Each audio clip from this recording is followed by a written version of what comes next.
by giving all praises and honor and glory to Yahweh, Ba'Shem, El Shai, Ba'Shem, Hakadash. Double honors to the apostles and the elders of Great Millstone. Rule well and started this word in truth and sincerity. And peace and mercy to the hopeful elect that also pushes his word in truth and sincerity across the four corners of the earth. Alright, and as well as you little mountain sisters, peace and mercy to you that believe sincerely.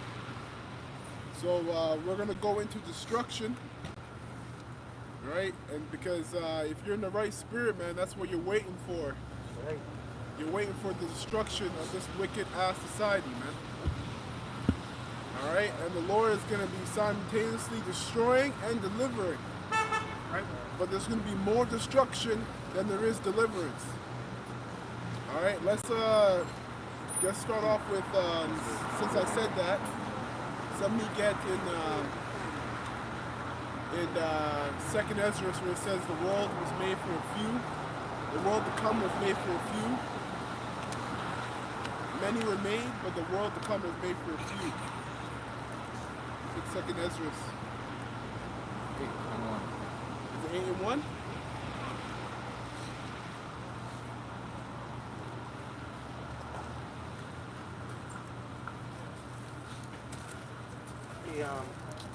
Brothers go on. Just want to bring out some posters here. This is a part of destruction. And when you go into the word destruction, it really just means to destructure, which is really to break down, right? And we've been keeping up with what's going on in Ukraine over the past year or so. They were actually using new technology, which is called hypersonic missiles. Russia was the first to put into action. That hypersonic missile has changed the whole game. When comparing it to ICBMs, intercontinental ballistic missiles, because a hypersonic missile, it goes up from the range of Mach 5, and also it's much more deadlier, because Russia, they used it on one of Ukraine's strongholds, and it destroyed 6 layers of armored concrete. So it's changing the game on how you doomsday-proof your bunkers. And this is a government facility, right? So these ICBMs, the hypersonic missiles, it's very, very catastrophic. And that goes into Jeremiah, the 51st chapter, on how these missiles are going to break through the Brigadine, which is that armor. You know, they have set up these missile defense systems to protect the people and to protect their estates and whatever they have here, but that's not going to work because the Lord has given them that technology. So that's going into destruction as well. I hope you guys are keeping up with what's going on in Ukraine. It's very serious because that has changed the relations between the Western world and Russia, and that's bringing us closer to an apocalyptic end, right? So, you know, that's a part of destruction. Keep that in mind. Part of that armor is your silly bunkers. Okay, don't forget that. Right, we know it's going into the defense systems, everything, but your bunkers too. You found the precept you wanted? No, Yeah. sorry. Right, right. I'm sorry. No. So this is 2nd Ezra 8 and verse 1. And he answered me, saying, The Most High hath made this world for many, but the world to come for few. Yeah, the world to come is talking about the kingdom of Israel that Yahweh Shai is going to establish on this earth. Okay, the kingdom of the so-called Negroes, Latinos, North American Indians who are the biblical Israelites. Their kingdom is to come, right? But that kingdom is made for a few. That's what the scriptures say. Why? Because out of these people, a small number is going to be saved. A small number was set up, predestinated, okay, from the beginning of the world, was set up to get the victory. That's the 144,000 you read about in Revelation, and that mixed multitude, which are still Israelites. Go ahead.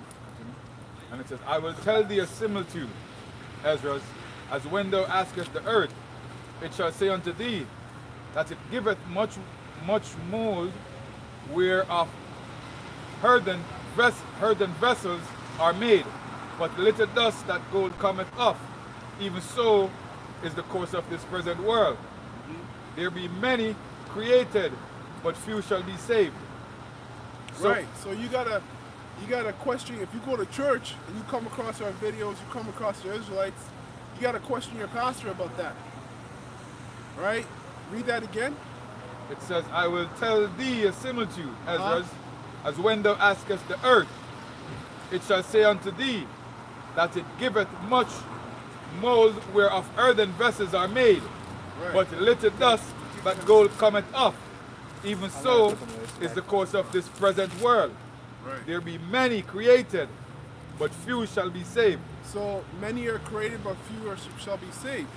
So when the church reads John 3:16, that's the and the way they break it down, the Lord loves the whole world, and He sent His only begotten Son to save the world. Well, guess what? That's contradicting to what this scripture say, which means they have the improper understanding. There's many worlds. Hebrews 1. Somebody get that real quick. There's many worlds. According to the Bible, there's more than one world. You got the world of sports. You got the world of the Israelites. You got the world of the Edomites. Hebrews 1. Yeah, you got it? Yeah. Go ahead. Verse 1? Yeah. So this is Hebrews 1 and verse 1. God, who had on sundry times and in diverse manners spake in time past unto the fathers by prophets, hath in these last days spoken unto us by... So guess what? The Lord speaks to Israel by prophets. He's not going to come down Himself and break things down to you.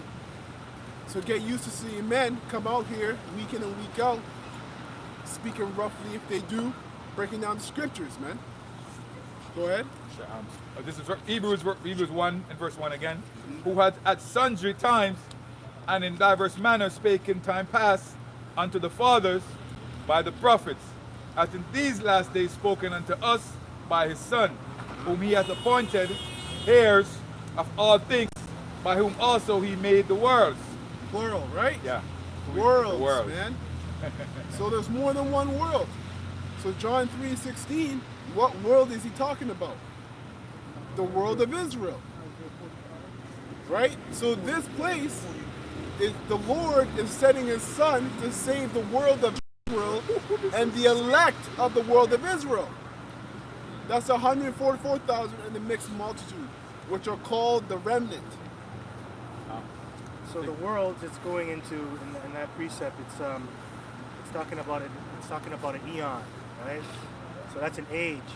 So when you look at the different words of world, the definitions of it, when you come across it in the scriptures, there's a definition behind it. So you're gonna have to go into the Greek.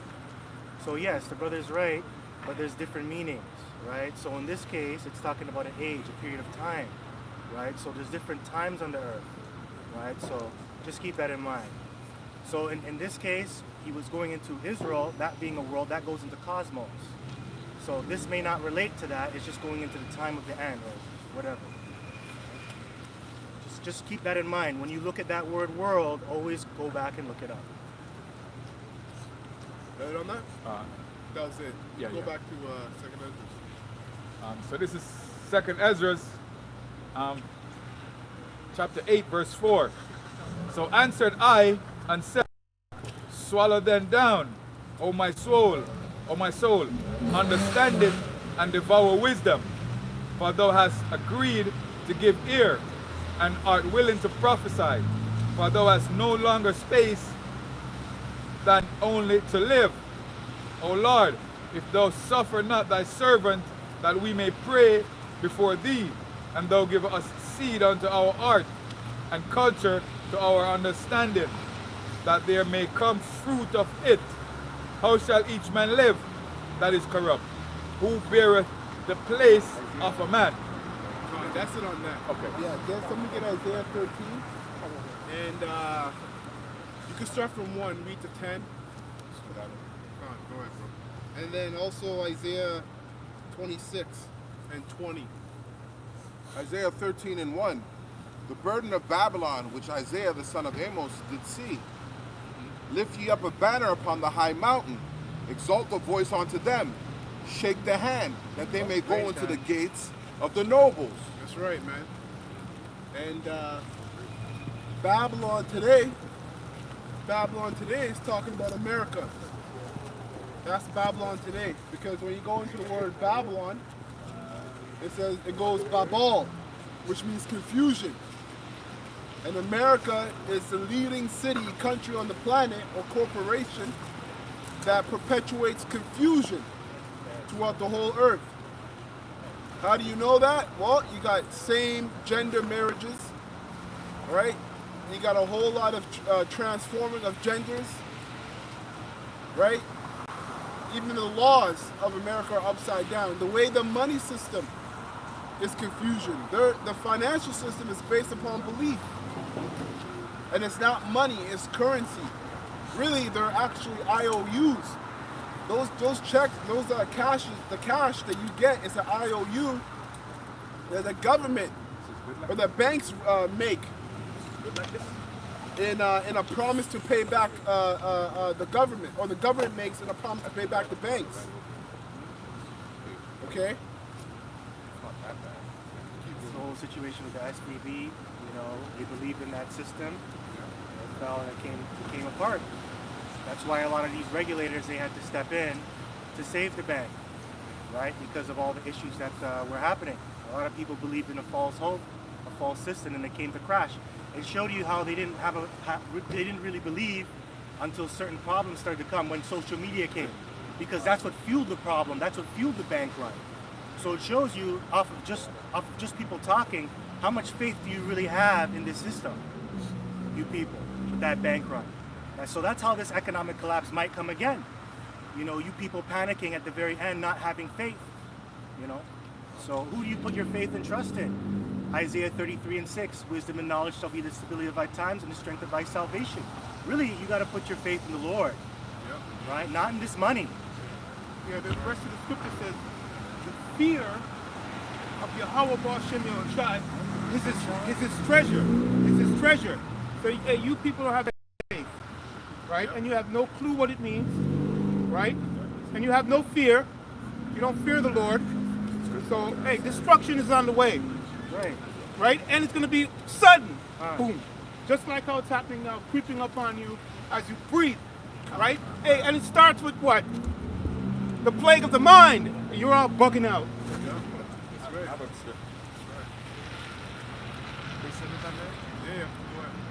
This is Habakkuk 2, verse 6, and it reads, "Shall not all these take up a parable against him, and a taunting proverb against him, and say, Woe unto him that increaseth that which is not his? How long? And to him would he ladeth himself with thick clay." And that happened a couple months ago, if you guys remember the British monarch. A lot of people were complaining about them because a lot of their stones and the riches that they had, they went to these different countries and stole them, right? Through slavery, right? And really, when you go into it, yes, the Lord has given the earth unto the wicked, right? But when you have to look at how he got the world. He got the world through war and robbery, violence and lies and deceit. That's how we know who the wicked are.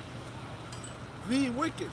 A lot of our people follow in that deception, right? A lot of you people follow in that deception, and that's why, like the brother said, when you heard about a bank collapsing, shutting down, what'd you do? You ran to the bank to take out your cash. You know in your spirit, you know that this place is based upon deception. It's based upon usury. You know, they just use deception and usury, right? And that's not how it's supposed to be for certain individuals, especially you Israelites. You're not supposed to be taxed on the principal and things like that of that nature. You're not supposed to be given loans and then you have to pay the interest and all that stuff. That money that's sitting in the bank, they don't have enough money to cover all the needs and wants of every individual. They don't really have all your money there. So what are you really believing in, right? That stuff is just printed out of thin air, for lack of better words. They only keep 3% of your money when you put it in the bank. Well, it's 0% now. It's 0%. Since the whole COVID-19, now they don't have to keep any of it. It's just 0% in there. On I have a precept. on a monetary fund that is backed by nothing. The precept that the brother brought out, he said clays. When you go into the Hebrew, it speaks to debts. So that lets you know that this is a debt currency that they're forcing upon the people. Right. Right. So how can you back into that? Right. How can you believe in that system? right? Right. It's built on debt, Yeah. and we are debt slaves according to them. Right. Go ahead. The precept is pretty much saying, so Matthew 6 and verse 24. So no man can serve two masters, for either you will hate the one and love the other, or else you will hold the one and despise the other. Ye cannot serve God and mammon. It's pretty right. much your money in the bank. You're believing in their system. You having faith in their system right. versus having faith in the Most High. Thus you believe in a man. Gone. Because Yeah. it's a man-made system. Beautiful, beautiful scripture, brother. Right. And that man is Esau. He's the devil. That's right. And it's his system, so Yep. Yeah. Go ahead. Micah 2, verse 2.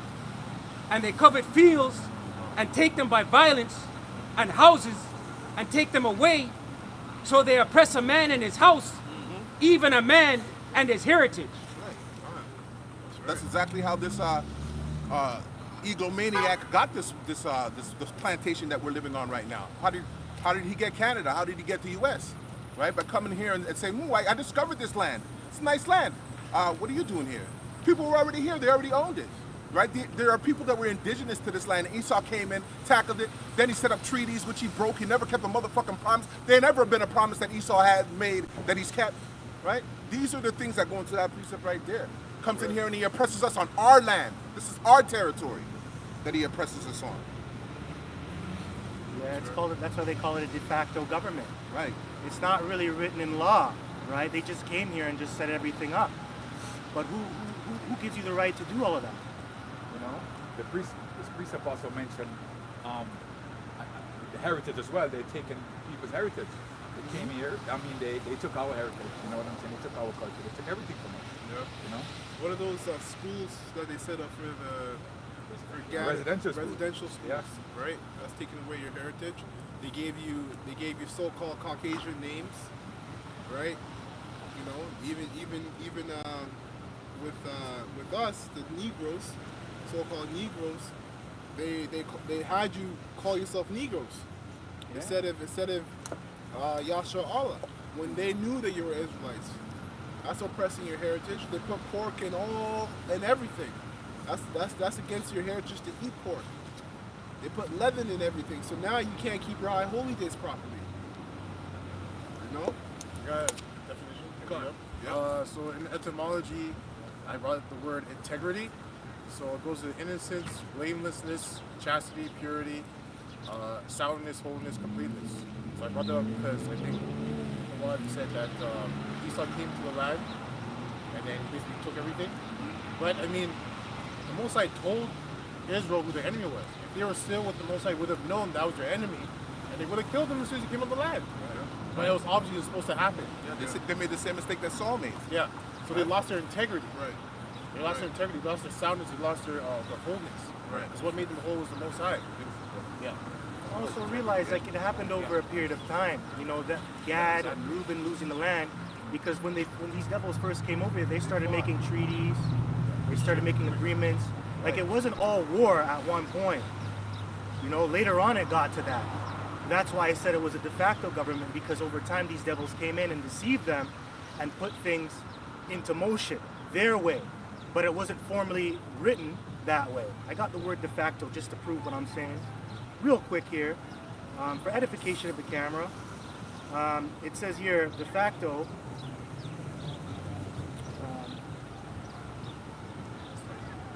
Salakia. It says de facto, in fact or in effect, whether right or not, right? Denoting someone or something that is such in fact. So a lot of this police, these police forces, the military that's set up here, it's not really fact, it's de facto. They just came here and set themselves up. And that happened over a period of time. You know, that's how this devil works. Gradualism. Use deception, gradualism. Right? And then it came to the point where you people, you accept it now. You accept it. Even though you know it's wrong, you accept it. That's why they got a thing called predictive programming. Right? When you watch these different shows, like for instance, what happened with Ohio, East Pennsylvania, Palestine, East Palestine, they made a show about that, the whole show. Okay, and a lot of the extras that were in that show were actually from East Palestine. So they were acting out what was going to happen to them weeks later, months later. You know, and predictive programming is basically them showing you what they're going to bring into place, and that sinks into your subconscious. They desensitize you, right? So that when you're watching it in your mind, your conscious mind, you're like, it's just a movie. And then when it happens, you're caught off guard. Just like the MOTB. The MOTB we've been predictively programmed for that for years, decades, man. And it's only through the Lord. That's why the scriptures talk about strongholds, man. Because these devils know how to get right into your mind, man. You know, and it's only through the Lord, through His knowledge, that we're able to wake up and see that. You know? Yeah, go ahead. Isaiah 13:3. I have commanded my sanctified ones. I have also called my mighty ones from mine anger, even them that rejoice in my highness. The noise of a multitude in the mountains, like as of a great people, a tumultuous noise of the kingdoms of nations gathered together. What's that talking about? You brothers know? The noise of a multitude in the mountains, like as of a great people, a tumultuous noise of the kingdoms of nations gathered together. The kings of the world, they gathered together, I guess, planning for their... Say again? No, you answered. Go ahead, sorry. No. Gathering the elect. No. I said the kings of the earth gathered together. Someone's just making a lot of noise, like it's pretty much confusion. War. All right. That's what it is. It's war. The mountains represents the governments of these different kingdoms. They're going to get together. The Lord's going to gather them in the valley of Jehoshaphat, which is the east. The Most High's judge, Jehoshaphat, valley of judgment. So this is parabolically talking about war. World War III. The next line clears that up. And the Lord, I'll read it verbatim. And the Lord Go ahead, keep going. And the Lord of hosts mustereth the host of the battle. They come from a far country, from the end of heaven, even Yahweh and the weapon of his indignation to destroy the whole land. You brothers know what the weapon of indignation is? Straight to the point. Listeners. Well, what does indignation mean? Righteous judgment. Okay, so then what's the weapon of his righteous anger? Listen. No. ICBM. I got a precept for that because since you went into ICBM, it's Isaiah 9 and 5. So Isaiah chapter 9 and 5, it says, for every battle of the war of a warrior is with confused noise and garments rolled in blood. But this shall be with burning and fuel of fire, right? So, you know, back in the day, in the ancient world, you had the men of war get together and they fight and they clash swords with their spears, fighting each other, testosterone all high, blood slashing, heads coming off. That's no longer going to be the case in this World War III. It's going to be done by pushing buttons and using assault rifles, tanks. That's why it says burning and fuel of fire. And that burning of fuel of fire goes into ICBM missiles. So if you've been keeping up, hypersonic missiles are involved with that. Because it takes fuel to actually push the missiles from one end to the earth to the next, right? So that's what it's talking about as well, the fuel of fire, destruction, ICBM missiles.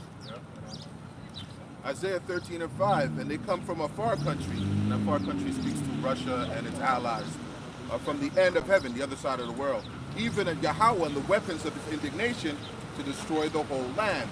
Howl ye, for the day of Yahweh is at hand. It shall come as a destruction from the Almighty. Right. Therefore shall all hands be faint, and every man's heart shall melt. Yeah, because you people can't see this coming. Not only can you not see it coming, but you don't want to see it coming. Because this is your world, man. This is everything to you. And I'm talking to you Israelites. The rest of you, you know, you're missile food. But a lot of you Israelites that are teetering and tottering between camps and understanding in the scriptures, you have to understand that this day is gonna come, regardless of where you are. If you're on the side, on one side of the fence or the other, this day is still coming. And the only thing that's gonna save us from this is the Lord Himself, Yahweh Shai. You know? You had given me a scripture to read. It's pretty much Isaiah 20. Okay. Saying exactly what you were just saying. Come on, go ahead. It says, this is Isaiah 26 and verse 20. It says, "Come, my people, enter thou into thy chambers, and shut thy doors about thee. Hide thyself, as it were for a little moment, until the indignation be overpassed." Pretty much exactly what That's right. It really speaks to the chariots, going up into the chariots and being saved by Yahweh Bashem Yahweh Shai in that time when Babylon meets its final and internal end, being burnt to a crisp. And you heard it says, but for a moment, and that links with Revelations, about what chapter, but it says that it only took 1 hour for Babylon to be destroyed. So it literally is going to be like a moment, man. We're gonna be seeing the destruction from the sea of glass from the chariots. That's how we know the chariots have windows, by the way. Quick precept. This is Revelation chapter 9, verse 15. It says here, "And the 4 angels were loosed, which were prepared for an hour and a day, and a month and a year, for to slay the third part of men." Going back to Revelation 7, going back to Revelation 8, the 4 angels, that's what it's talking about, the ones that are holding back the 4 winds, which is that destruction. Okay, so they're set up to destroy, but they're going to only destroy when the elect is fully sealed, right? And it says here, "And a year for to slay the third part of men," which is NATO, the EU, and this system they're going to destroy. And this is going into the ICBM missiles falling upon this place. That whole B system will be wiped out. Verse 16, "And the number of the army of the horsemen were 200,000, and I heard the number of them," right? So 200 million missiles, right? And you can't really count that when you look at it in the vision, but he's just saying it to show you that it's a lot. A lot of missiles are going to bombard this world, Babylon the Great especially. Can you go back a little bit to the third part of men? You said Sure. it's NATO and the EU. Yes. Yeah. It's Esau. Esau. Yeah, and his system, family. right? Yeah, when you go into those nations, they have you can go on the computer and look. They'll have G20. They'll have this. All these nations, Esau, factions. Esau adopted a lot of them, but mainly, Does that go back to our sons of man, sons of light, and then the sons of wicked? Yeah, The wicked. absolutely. Yeah, that's the whole point. It covers everything. To But what that's else? why you just wanted to clarify that. Yeah. Good. Verse 17, and What I'm asking is, so you said it's for Esau, but what about the wicked Israelites? Are they going to be destroyed in that moment too? Yeah. of course. Okay, that's what Yeah, in the 4 corners. But yeah. in the context, it's talking about NATO and the EU. We're just reading it verbatim. Yeah, of course that's involved, but that's in another precept, right? So you can get Zechariah 13 and 8. Yeah. Right? Get that. Goes into that, Get that. right? 13. For 13 and 8. 13 and 8. 13 and 8, yeah. On down. So it says here, verse 17, "And thus I saw the horses in the vision, and them that sat on them having breastplates of fire." What's a horse? Horse represents power. And that's what they're going to come in, great power. You're going to hear them thundering in the skies, just like how when you hear horses stampede down the field, it's so loud you can hear it miles away, right? That's how these missiles are going to come, because they're breaking sound barriers, Mach 5 and up. So it says, "Having breastplates of fire, and jacinth and brimstone, and heads of the horses, whereas the heads of lions, and out of their mouths is issued fire and smoke and brimstone. By these 3 was the third part of men killed, by the fire, and by the smoke, and by the brimstone which issued out of their mouths." So what's coming out of their mouths? You brothers know? The warhead, right? Because that's what comes out of the missile. That's what's coming out of their mouth. Because when you hit it, when it hits a certain altitude, the warhead comes out and then it hits its designated target, right? Verse 19, "For their power is in their mouth," right? The warhead, "and in their tails, for their tails were like unto serpents, and had heads, and with them they do hurt. And the rest of the men which were not killed by these plagues, yet repented not of their work, the works of their hands, and they should not worship devils and idols of gold and silver and brass and stone and of wood, which neither can see nor hear nor walk." Right, because you got the elites in the underground, deep underground bunkers. Miles down. And then that also shows you that the whole earth isn't going to be hit with missiles. There's going to be other parts of the world where people are going to be witnessing America's destruction, but they're still going to be taking part in their idolatry. Okay? The next line speaks to that. Yeah. Verse 21, neither repented they of their murders, nor of their sorceries, nor of their fornication, nor of their thefts. So when this beast system is brought in, they're not going to repent about that, making you all servants and slaves, making you all idolaters, making you, they gave you that stamp, right, that branding. They're not going to repent of that. They want to keep you as slaves. They think that was a good thing, right? Yeah. Right. That was it. Come on. You got some? Go ahead.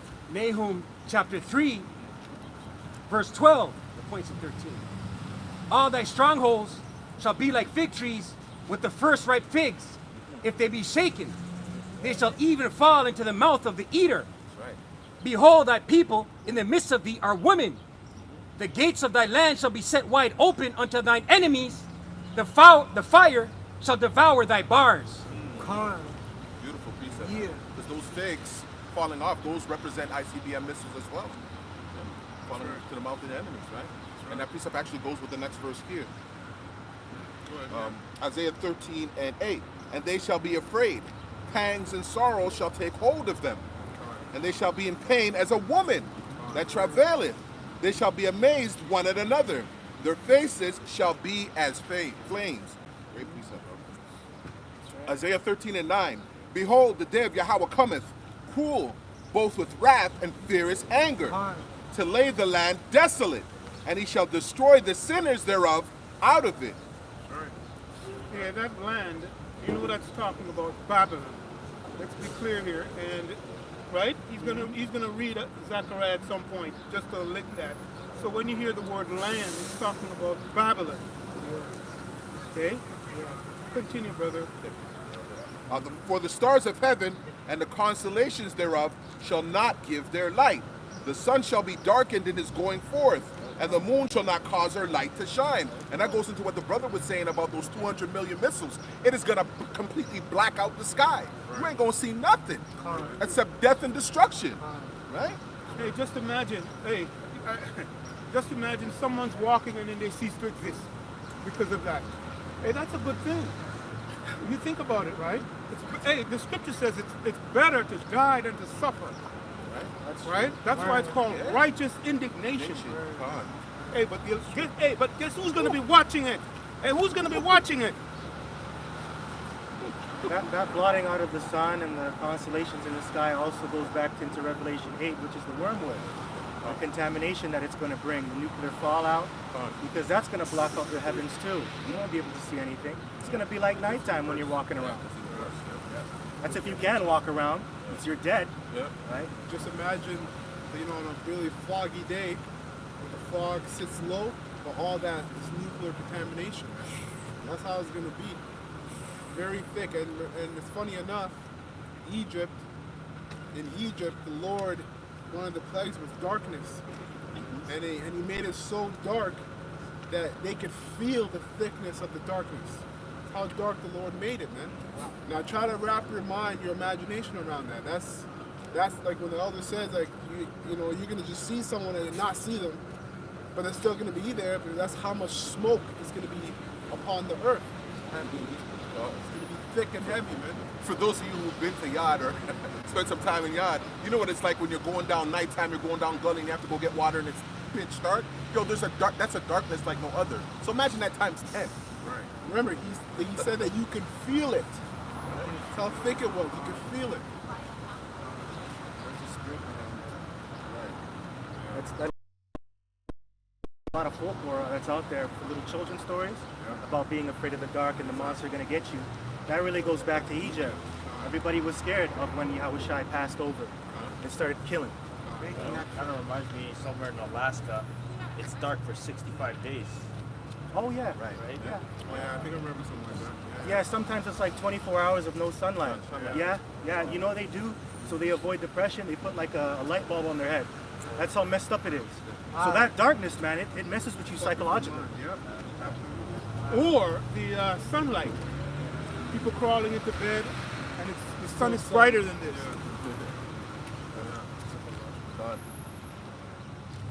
You have something? Yeah, I do. This is Jeremiah chapter 51 because the elder said that Babylon is really going into America. And this scripture kind of proves that. This is Jeremiah chapter 51 verse 1. Thus saith Yahweh, Ba'ashem Yahushai power, behold, I will raise up against Babylon and against them that dwell in the midst of them that rise up against me a destroying wind. So obviously this is not talking about ancient Babylon because ancient Babylon was taken down by the Persians, right? It wasn't taken down by a destroying wind. So this is talking about America today. Right. They're going to go, when you go into Revelation the 7th chapter, that destroying wind is talking about, right? So verse 2, and will send unto Babylon fanners that shall fan her and shall empty her land. From the day of trouble they shall be against her round about. You want to read? Yeah. So, and will send unto Babylon fanners that shall fan her and shall empty her land. For in the day of trouble they shall be against her round about. And you can link that with Revelation, the 17th chapter, right? Because that's really going into all these other nations. They're going to turn their backs on America, all right? And you see that brewing right now. You see that right now brewing right before our eyes with Russia and China, you know, getting together. You know, other Iran, right? They went out and publicly are now selling the oil in other currencies, right? So they're fanning what? When you fan the fire, you give it oxygen and it makes the fire hotter, right? So things are getting hot, man. Things are heating up. Yeah.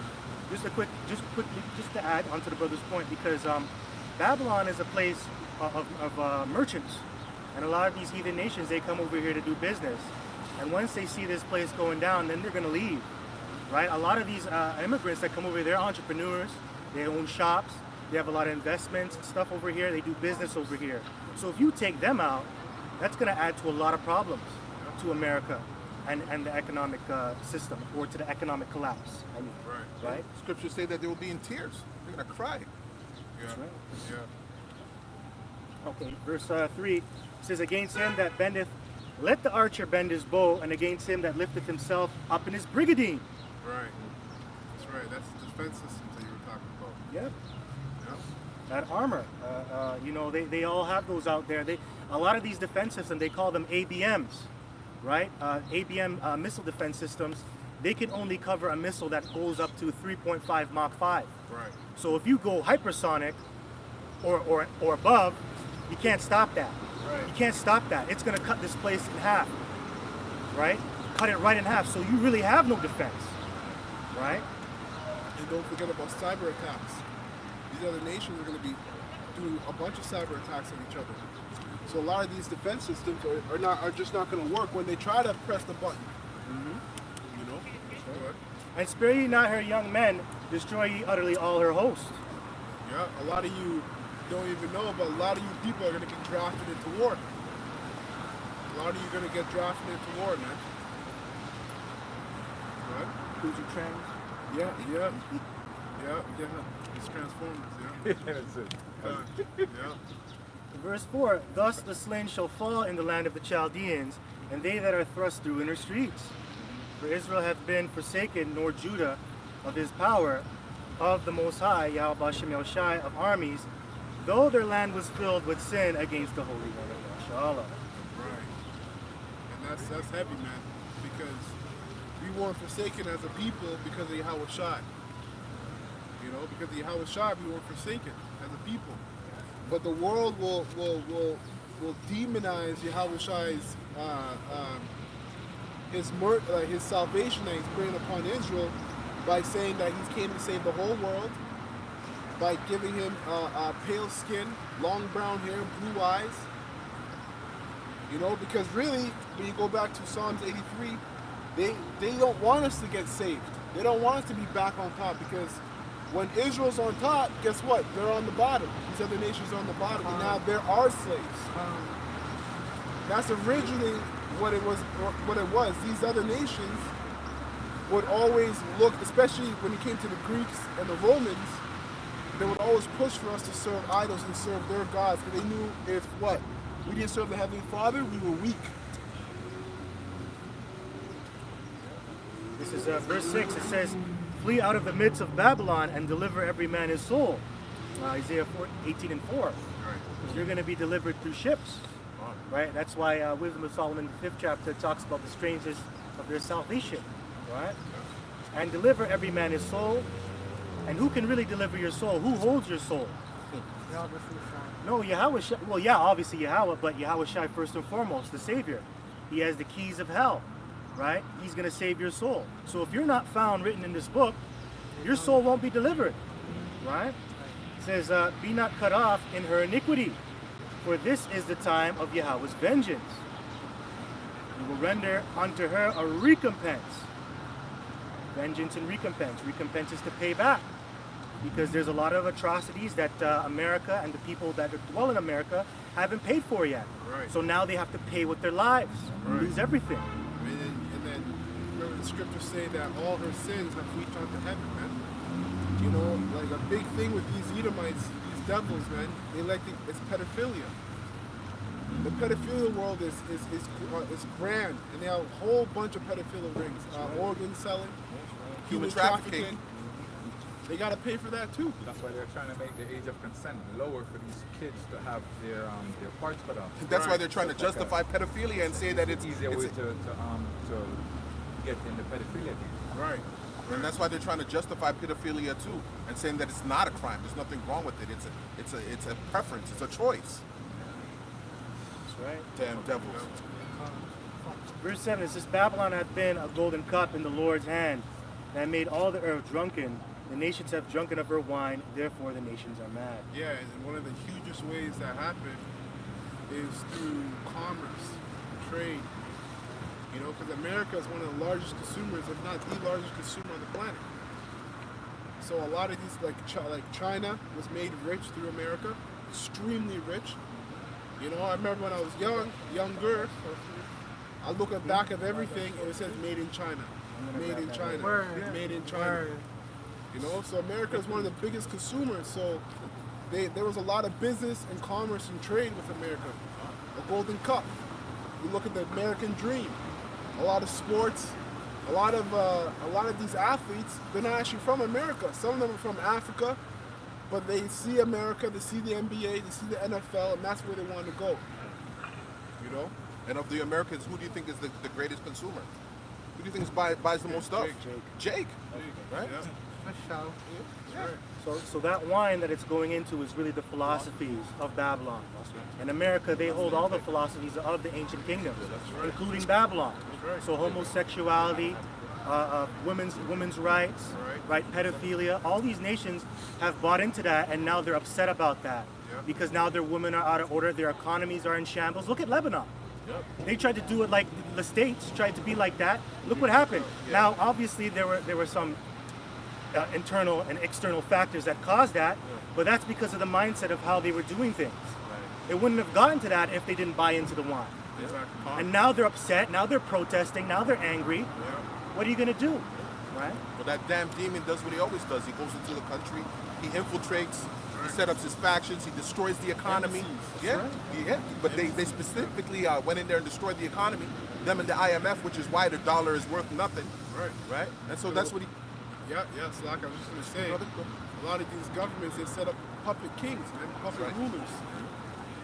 You know, and now actually you can link that, the FBI, this secret, or CIA, this secret organization, you can link that to Rome. They had a same faction, Fragmentari, roughly pronounced, but they were a secret group of people that would go into different kingdoms and set up puppet kings and cause ruckus. Same thing today, man. FBI and the CIA, man. Same shit. Back years ago, you had the Mujahideen. Mujahideen. They were set up to infiltrate governments and take them down in the Middle East. Same thing, man. Even what they did to Gaddafi in Libya, that was a set-up faction, right? Come on, we're living in the world where he goes in and he places these puppet governments. See, Al-Qaeda, Everybody calls it El Ciada because that's exactly what it is. They're all factions and war by proxy of the American government, man. That's correct.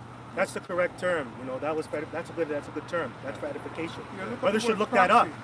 Yeah. Right? Proxy wars. That's the real word. But anyway, Jeremiah 51 verse 8, it says, Babylon is suddenly fallen and destroyed. Howl for her, take balm for her pain. If so, she may be healed. Right, and that's what a balm is, right? It's a healing ointment, right? And it's funny because you had a small example of that with the SVB Bank going down, and the lady that's head of the American Treasury said that we're not going to bail them out. You know, it's because and that's exactly, if there were to be balm healing, put balm for her pain, but she said we're not going to bail out the banks, man. We'll show you there's only two ways they can go. They can let these banks keep closing, and they said that the SVB Bank, its departure, its closing can lead to 168 banks closing across the world, which they say will cause a financial collapse worse than 2008.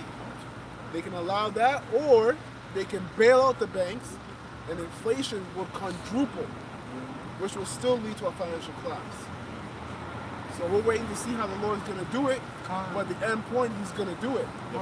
What that thing is that is just 2001 9/11 all over again, especially with the Twin Towers. You know what that is? That's called controlled demolition. They're doing that on purpose. That's right. They want you in a state where you're looking to them for the answer, for the solution. The only solution is right here. The scriptures. It's the only solution. Yahweh Shem Yahushua. It's the only way. It's the easiest to infiltrate your mind when you're vulnerable, when you're lacking of all your necessities. And then you let yourself, and they're going to let us stew in that time. Really, that's the Lord, because the scriptures speak about Jacob's trouble. And that was one of the curses where we came here and we were in want of all things from Esau, Edom. Right? So the same mentality plays over and over and over again. We're always looking for him to save us and to give us food, bread, right? Home, everything that we need. Yeah, we Stockholm syndrome. Yeah, right, yeah. And then what he has for you is the Hegelian dialectic, what was just being said. Exactly. Problem, reaction, solutions. Right, and that's the problem with a lot of you, especially you 2/3, man. You suffer from separation anxiety, man. You can't get your shit right. Just to go back, real quick, brother. Just to go back and to take balm for a pain, you got to remember those are just patch jobs, right? Those are austerity measures that they're putting into place so they can save and salvage the economy. But it isn't going to work. It doesn't matter if you don't give them bailout, because look how far in debt your country is. You're $1 trillion in debt. The inflation's up. The standard of living's going up. People are upset. People are disgruntled. People want their money. People aren't going to listen to your austerity measures. That's why there was a bank run, because those people, those big wigs that were over the bank, came out and they said, "Don't worry, we're going to control it." But people didn't listen. They don't want to listen to you because they've seen this pattern before. This place is going to go down. They don't want their money to be lost. Exactly. Well, you said the operative word, brother. You said debt, meaning you owe somebody. So then people owe somebody, right? So if you owe somebody, how are you going to bail out what? Right? I'm a firm believer in this. Why I say that it's a controlled demolition. You own the printing press. End of discussion. How you broke? You own the printing press. Right? I think when these collapses happen, people lose their money, they're going to promise these people their money back, but in a digital currency. That's how they're going to introduce the digital currency back to into society. So these people are going to be like, you know what? I need my money. You're going to give it to me this way, and this is going to be how we're going to spend our money. Let me get it. Yeah, and there's a funny thing. There's a half of the people really believe and hope that that's how they get recompense and how they get their money back. Right? But Esau can turn around and say, nah, it's a different system. But remember, it's not money.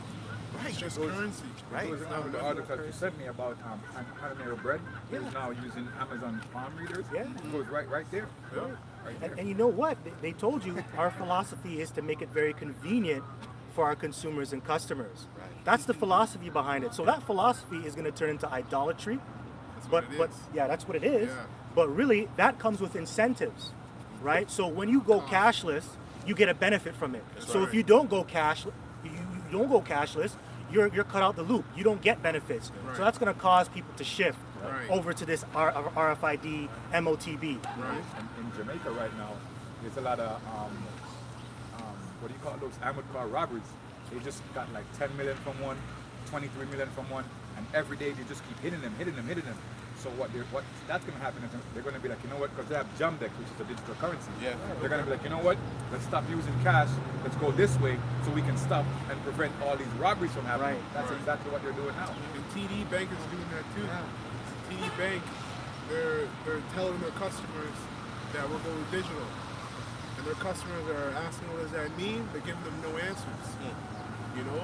And basically, if you decline to go digital, and you still want to keep an access card, which is your debit card, everything, your money transfers, your direct deposit, everything will be delayed. Talking about, you said, incentives for going cashless. So if you don't go cashless, let's say you're expecting a direct deposit on Friday, you might get it 2 weeks later.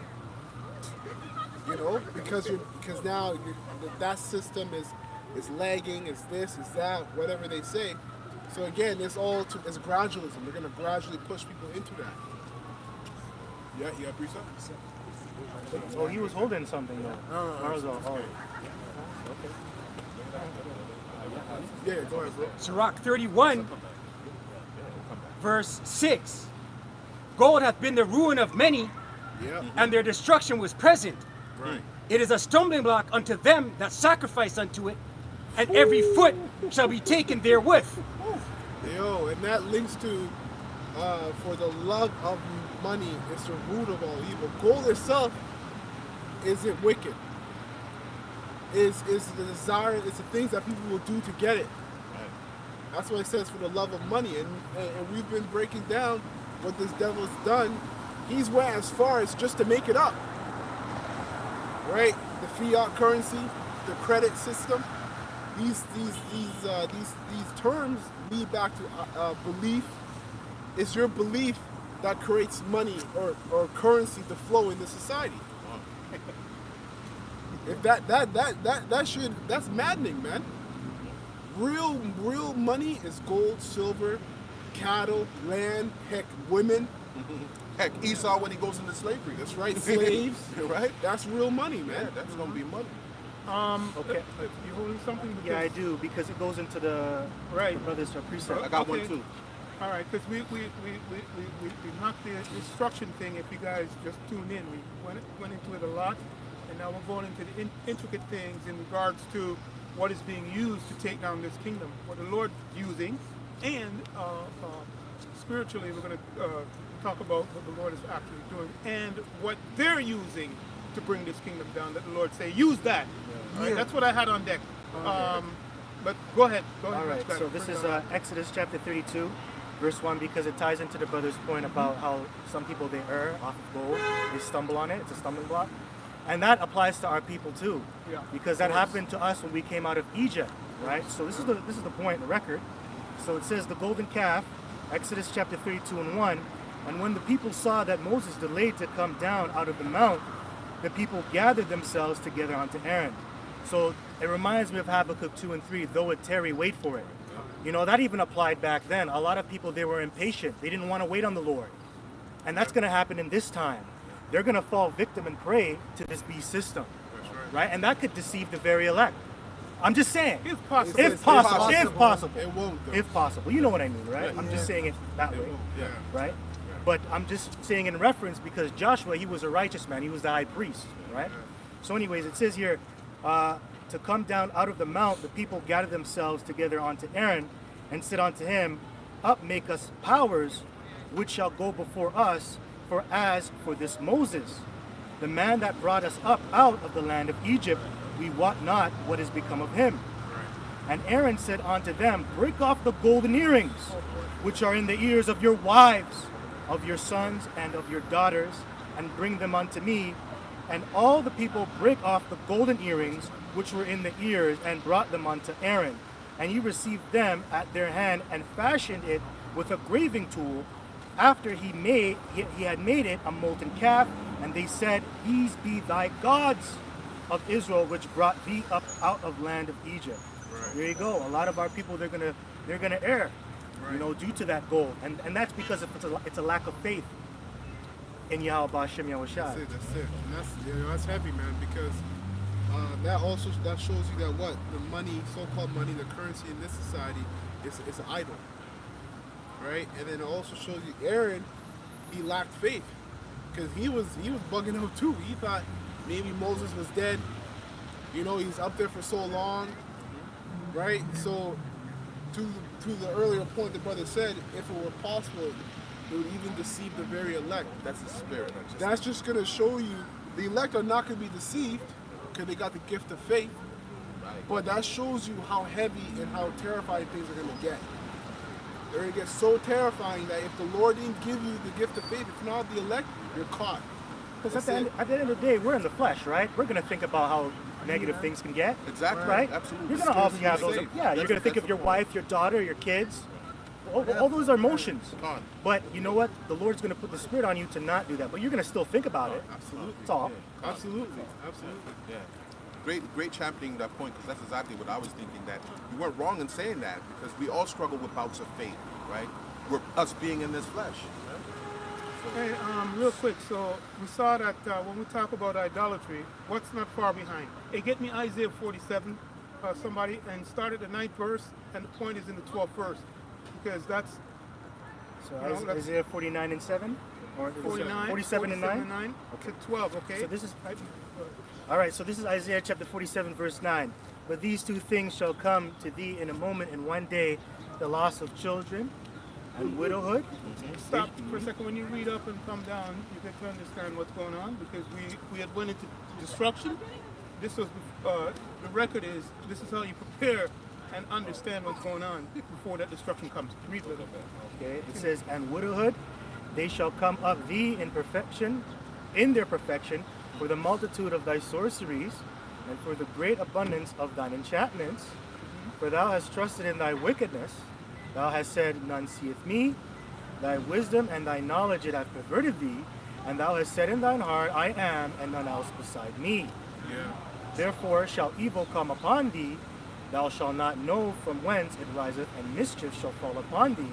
Thou shalt not be able to put it off. Bad time. And desolation shall come upon thee suddenly, which thou shalt not know. Right. That perfection is actually speaks of the nuclear missiles. And you know, you can link that, you know, Esau ultimately is linked to the Edomites, but the elites of these Edomites are going to be kept in bunkers for slavery. But then our people, a lot of our people sacrifice to the gods that the Edomites put before them, Baphomet, you know, Bel, Scientology, all these things. Now my turn. Right, so a lot of these celebrities, they think that they're going to be good because Esau told them, if you partake in this society of mine or this club of mine, you're going to be good. You're going to be the next rulers of the world. And really, that's deceit. The Lord said that stuff is going to come upon you in perfection, and you're going to try to put it off. So you're going to try to get out of the situation, but it's not going to happen. And they show you that. You guys remember the movie 2012, where they built it was a flood that was going to destroy the earth. They built an ark, and certain celebrities tried to buy their way onto the ark, but they couldn't. By the way, it was $1 billion for a ticket. I remember that movie. Yeah. That was serious. $1 billion talking, and you still weren't allowed on there. So really, it was only meant for the elites. Yep. So verse 12, it says, stand now with thine enchantments, and with the multitude of thy sorceries wherein thou hast labored from thy youth. If so be thou shalt be able to profit, if so be thou mayest prevail. Yeah, so the whole system is based on sorcery. Right? Esau's kingdom, the seven heads and 10 horns, his family, and all the others that are associated with them, right? They're predicated by sorcery. That's how they control the world. That's the point I was going into with that. Okay. So ultimately, that's the situation. Idolatry, all of those things, but it's sorcery. Right. Okay, that's what's those philosophies inside that cup. Okay. Hey, and who had the cup in his hand, by the way? All right. Yahweh Shem Yahushua has the cup. So you people don't understand what's going on, right before your eyes, man. Right. I know who have the cup in the hand. Right. All right. But Yeah, anyway, because when it's all said and done, that's a good point. When it's all said and done, the whole world's going to know the Heavenly Father is the one who did all this. Right. By the way of His Son, Yahushua, the angels, the UFOs, and the elect. I got some, please bring it out. Sure. Thank you so much. So this is Isaiah chapter 47, verse 13. Thou art worried in the multitude of thy counsels. Let the astrologers, the stargazers, the monthly procrastinators stand up.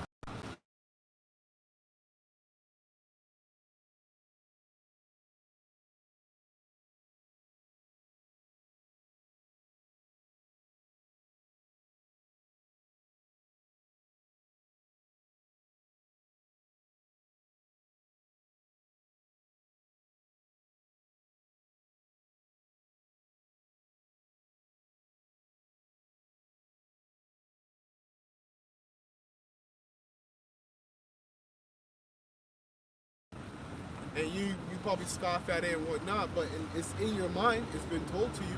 So when it comes, you're going to know. That's why the scriptures say, then they shall know that a prophet was among them. Yeah, like a lot of these elites, if you go into the Georgia Guidestones and look at the research behind it on how it was made. It was made to go off of the winter solstice, the spring equinox. It's to go off of the heavens and the times and the seasons, right? So a lot of these people, they go off of witchcraft and sorcery to get answers. So that's what their plans are geared off of from, the left-hand side, Satan.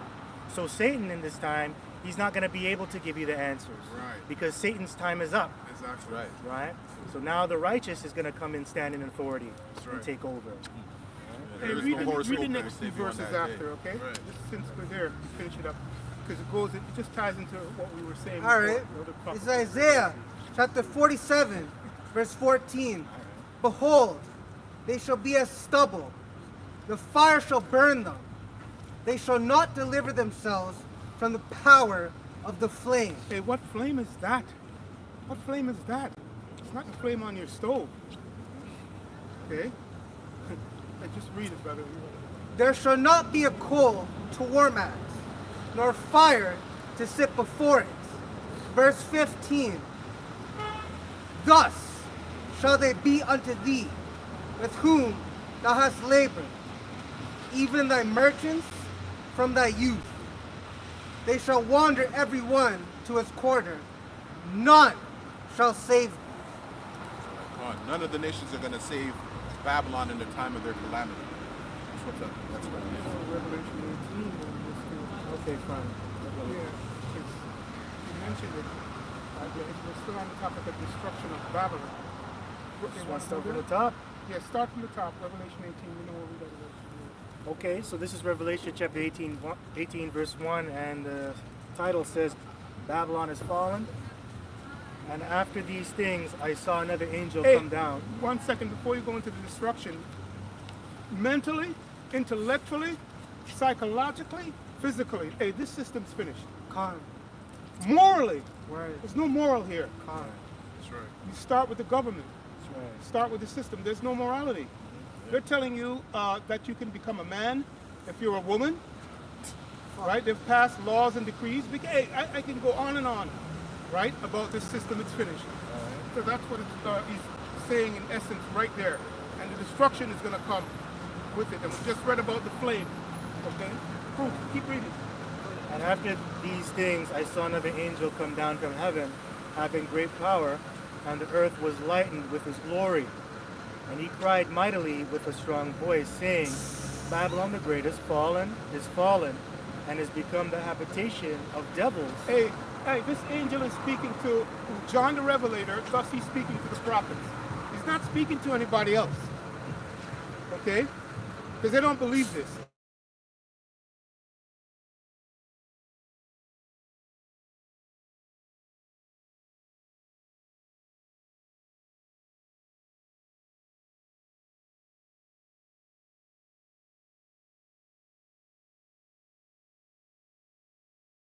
Go ahead. Going to be destroyed by missiles, and you're gonna have all kind of wild creatures, animals inhabiting this place. And they're gonna, and that's crazy to think about, because the Lord created animals that can withstand nuclear fallout. Or can live in desert climates. Yeah. Like you have vultures, scorpions, and shit like that. Badgers, rattlesnakes. and a cage of every unclean and hateful bird. For all nations have drunk of the wine of the wrath of her fornication. Philosophies, right? And the kings of the earth have committed fornication with her, and the merchants of the earth are waxed rich through the abundance of her delicacies. Hey, real quick, we've been watching it all week and a couple weeks before with this Uganda thing, right? They don't want homosexuality in their place. But here you have the rest of the kings of the earth telling you, hey, you gotta have it. You gotta come up, and they say, no, we're not gonna do that. We're not gonna promote that stuff, faculty stuff. Right? So we know morally, spiritually, intellectually, the kings of the earth, you're finished. You're done. Right? And we know that. Okay.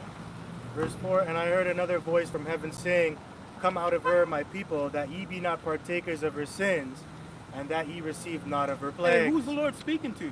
The elect. Straight. Right. That starts with mind. It starts with this knowledge.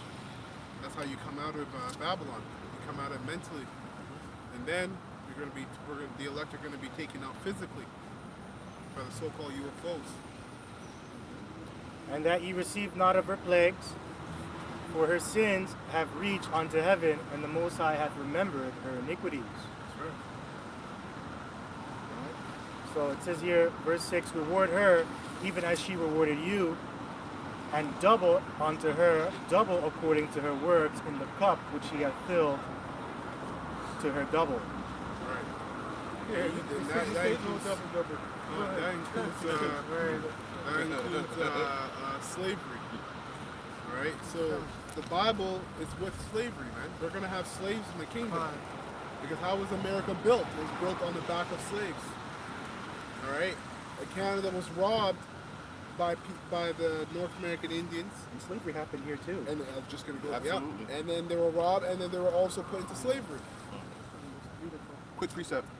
Psalm 2:8. Ask of me, and I shall give thee the heathen for thine inheritance, and the uttermost parts of the earth for thy possession. Yeah, when you get an inheritance of another nation, that means they're your slave. They could be your cupbearer, they could be whatever you set them as.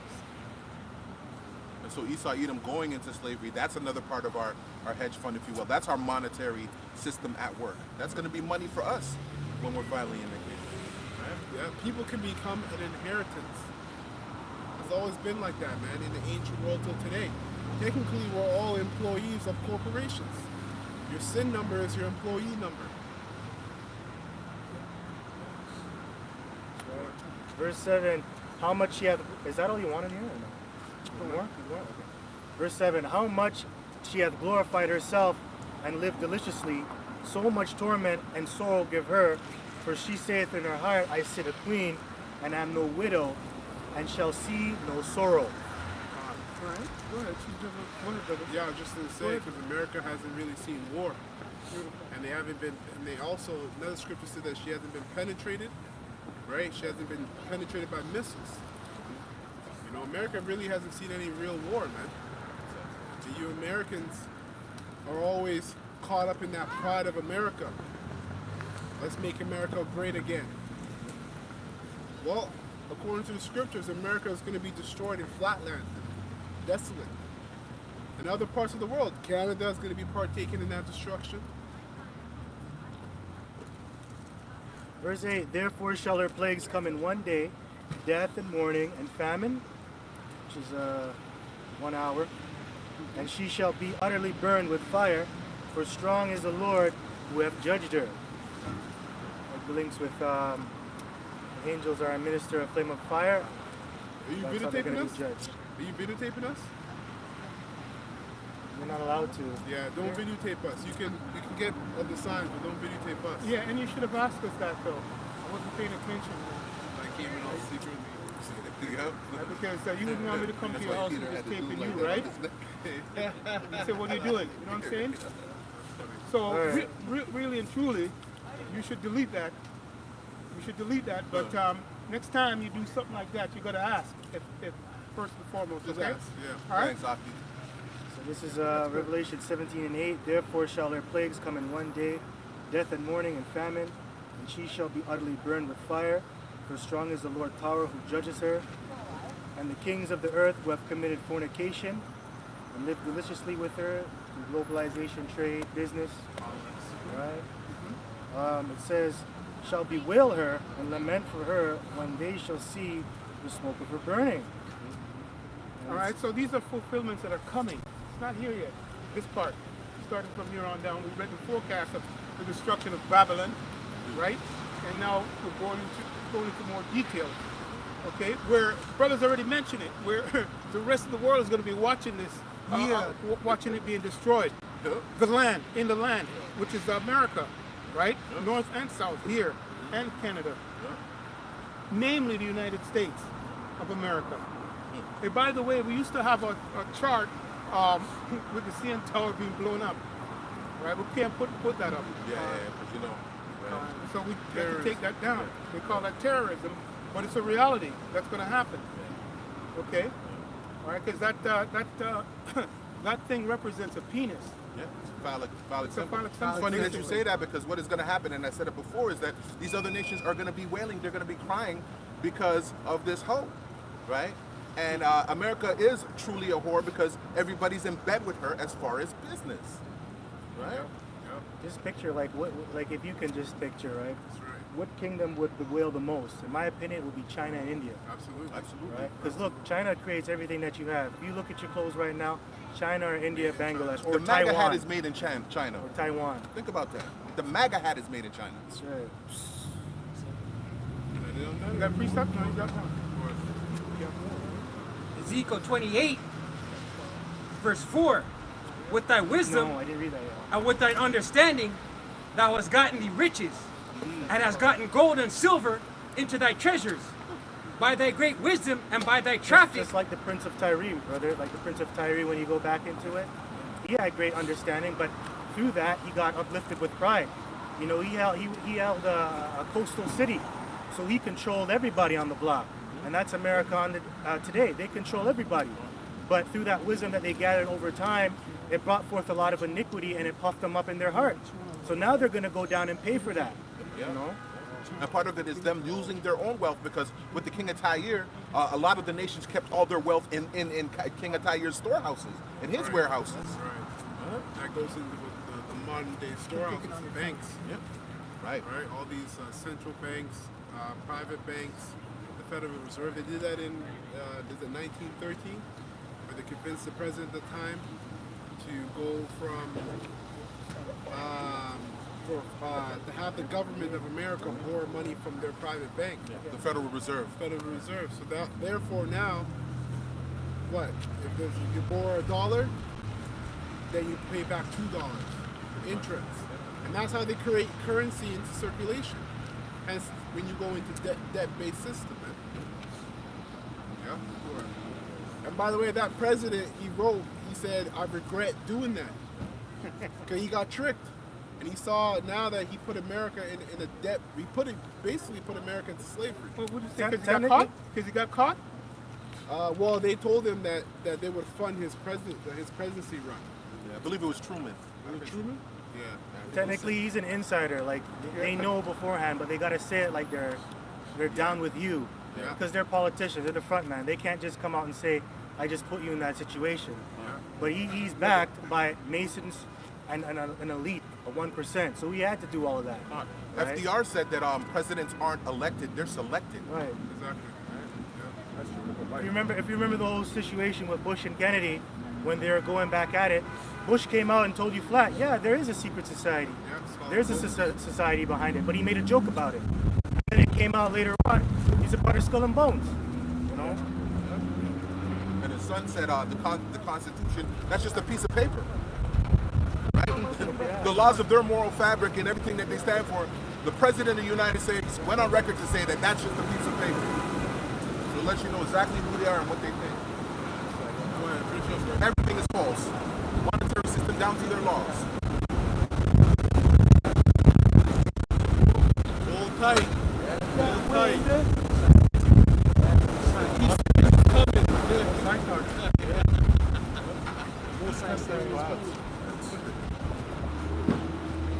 That was a strong one. The destroying one.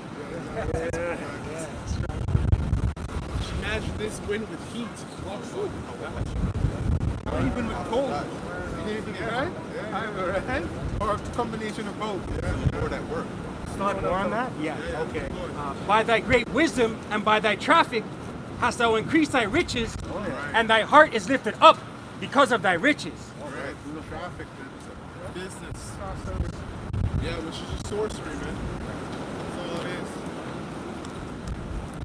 Well, you ever watch the movie called Narcos, or the show called Narcos on Netflix?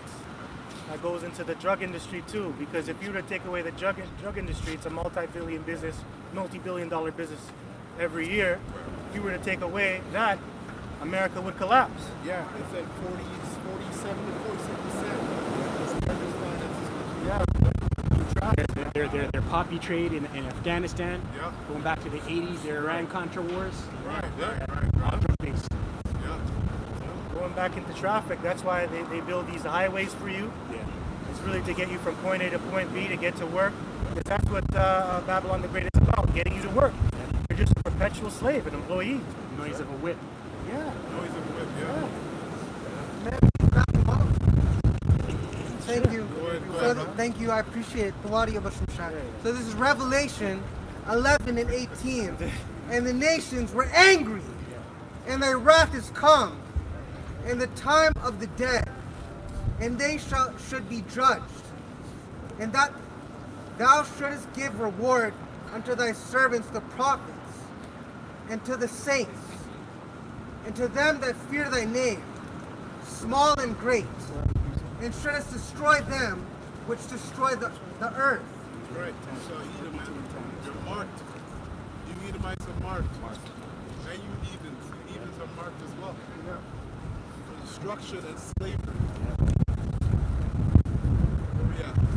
Let's back into Revelation 18 and 10. It says here, standing afar off for the fear of her torment, saying, Alas, alas, that great city Babylon, that mighty city, for in 1 hour is thy judgment come. The Lord's people are happy and the nations are angry.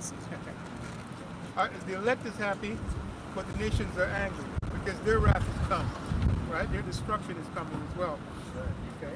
In that 1 hour comes a lot of stress. You know, a lot of anxiety. You don't know what's going to happen. You know you're going to die. It's done. But think of all the thoughts that's going to be going through your mind. You know, a lot of people are going to commit suicide because you've got, what, 30 minutes for the missile to come out the silo. Next 30 minutes. Exactly how it's going. That's right. Just like that. Just like that. Just like that. Just like that. Just like that, yo. Quick. That's how he's gonna go. Wow. That's spiritual. Just like that. Hey, Caesar got saved now, but not in the day. Go ahead, brother. So it says here, and the merchants of the earth shall weep and mourn over her, for no man buyeth their merchandise anymore. Merchandise of gold, silver, and precious stones, and pearls, and fine linen, going into blood diamonds, man. Blood diamonds that you cause those people in Sierra Leone to kill each other for. You know, when they're really not worth anything. You know, that's a damn shame. And you got a lot of our people, they're Israelites, doing that type of work. You got a lot of Israelites over there in the Congo and going into those man-made mines and digging out tungsten and coltan and all those precious materials and then dying. Places in Madagascar. Kids, yeah. Yeah. Wicked, man.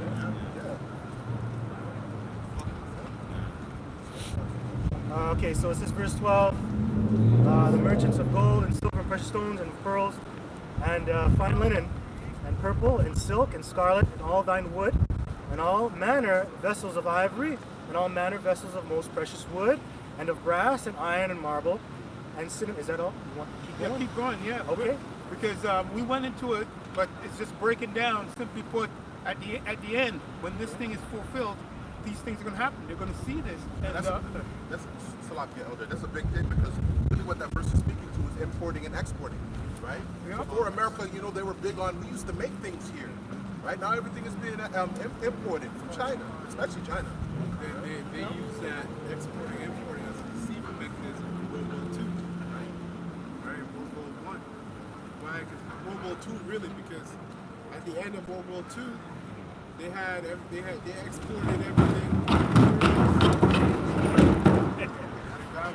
They exported materials, and then they had these countries import gold. And that's how they ended up with 2/3 of the world's gold at the end of World War II. And not only that, they imported us so that we can mine in their gold mines. Farms turned into factories. Right? They tell you that it's all about tobacco, and we came to pick cotton, and we came to pick sugar cane, but really it was about us coming here to mine in their gold mines because we already had knowledge of that when we were in the continent of Africa. So Going into Mansa Musa. right, going back to Mansa Musa, who's an Israelite. Yeah. All right. Yeah, he's definitely. Yeah, absolutely. That's the one lie that they never tell you, is that we really came here to mine their gold. Right? We are the black gold.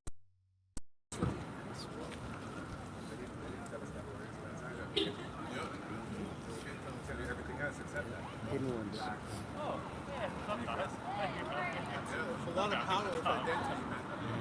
You know, sometimes I might randomly ask people at my job, you know, who are you? And they get stuck at that. And I'll ask Jake. They get stuck at that because they don't actually have an identity.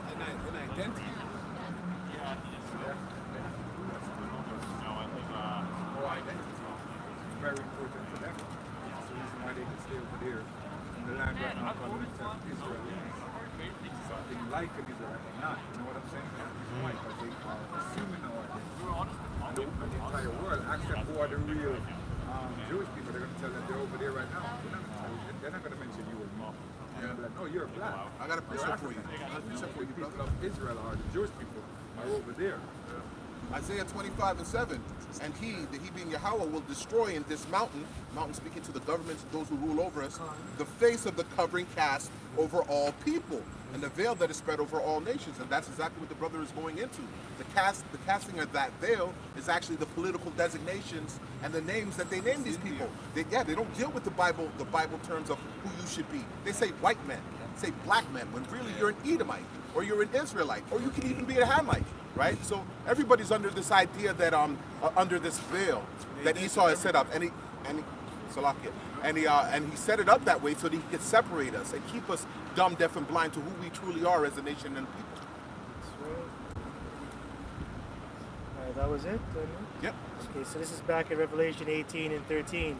And cinnamon and odors and ointments and frankincense and wine and oil and fine flour and wheat and beasts and sheep and horses and chariots, and slaves and souls of men. And that's all the things that America has, man. Going into beast, for example, you got Texas, it's a rancher state. You have, Milwaukee, it's known for its dairy, right? It's known for all these great things, America, all these different states. And its brewery. Yeah, its brewery, its drinks, right? Yep, its drinks, yeah. And it says in sheep and horses and chariots, and slaves and souls of men. That's right, souls of men. A lot of people over here that sold their souls. That shows you that they study America, the elites of America, they study ancient Babylon. Where you go to Nimrod because he said he was a mighty hunter. Just like Esau. They don't even have to study India's genetics.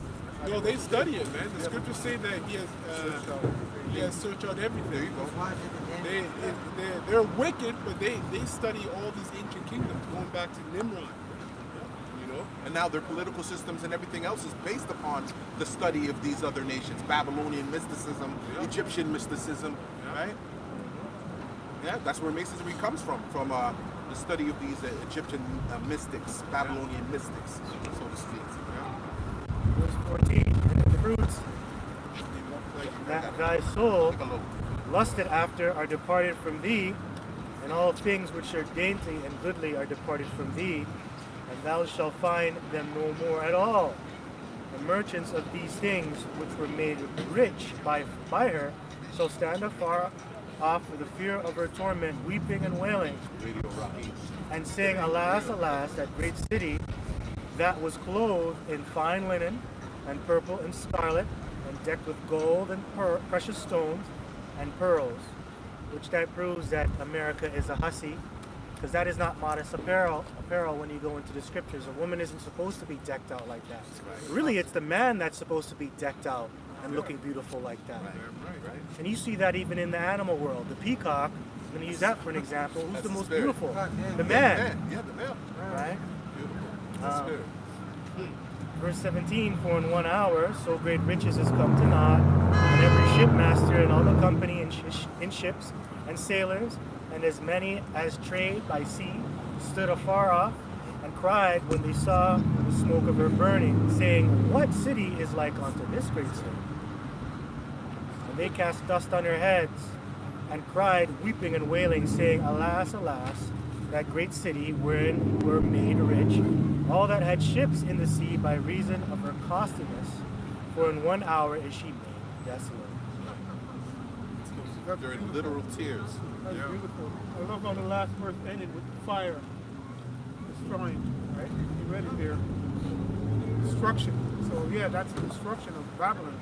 That's going to be a reality. I have a quote here. I have to bring it out. This is from George H. Bush, the father, right? All right.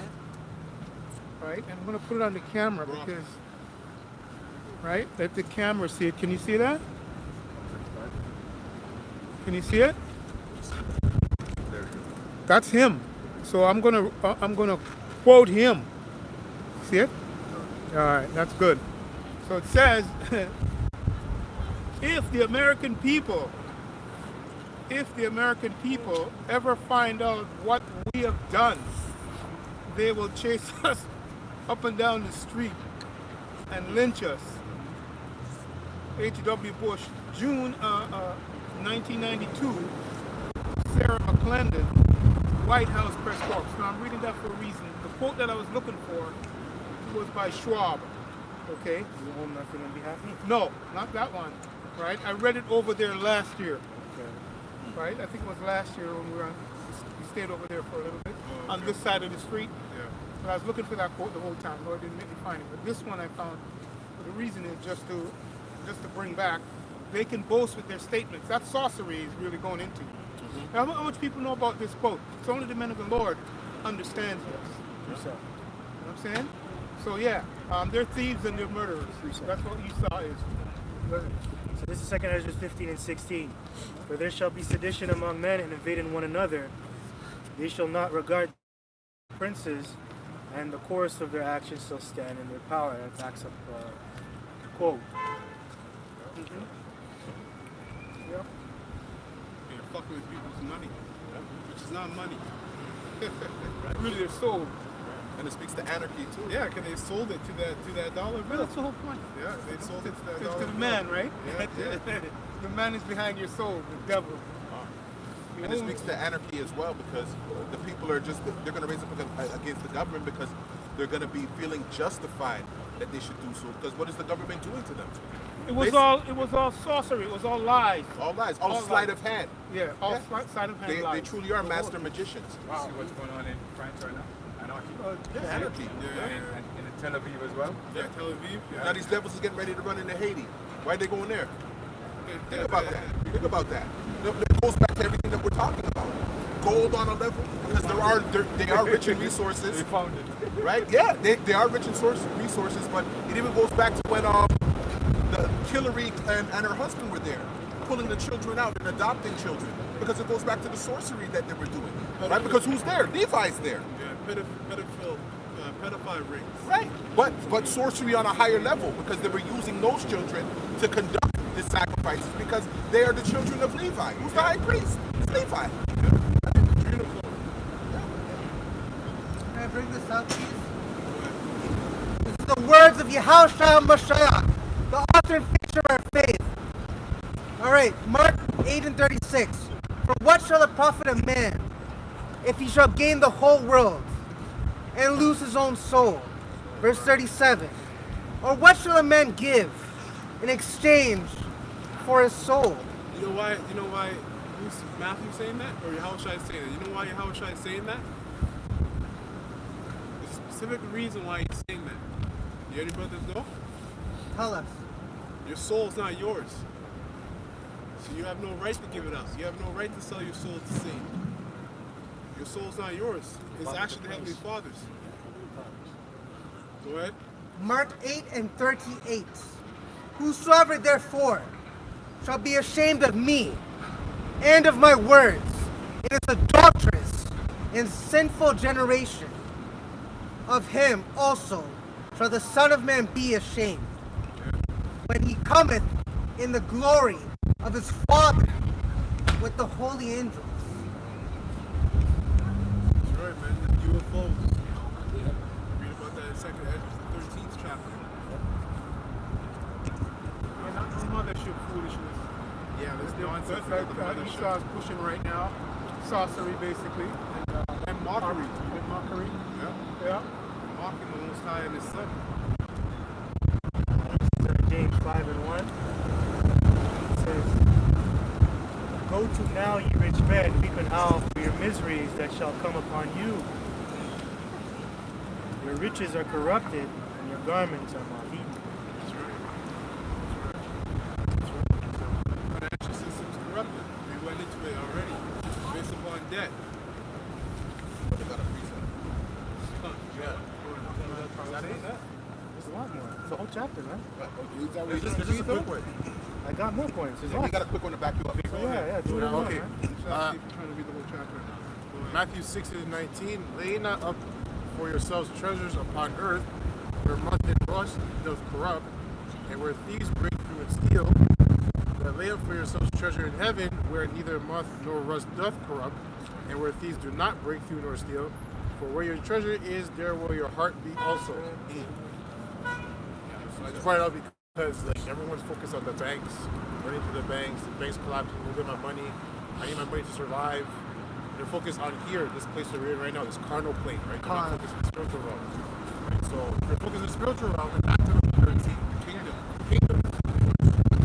You're not going to be concerned about what's happening here, right? You're not going to get caught up in this nonsense. Word. Definitely not to look to them to bail you out. Look for the most high to bail you out. Yahweh Shem Yahshai. That's Con. That's how you know it's a heavy demon, because a lot of these Israelite camps with their fancy Passovers, IUIs, all that is supplied by money. Fancy Showing garments. Fancy garments. Right? So these guys, and this heavy demon, because they know all this. They know what we're reading. They know the destruction is coming. They know that it's a debt-based system. They know that Yahweh Shai is the only one who can save you. But yet, they go on forwarding what?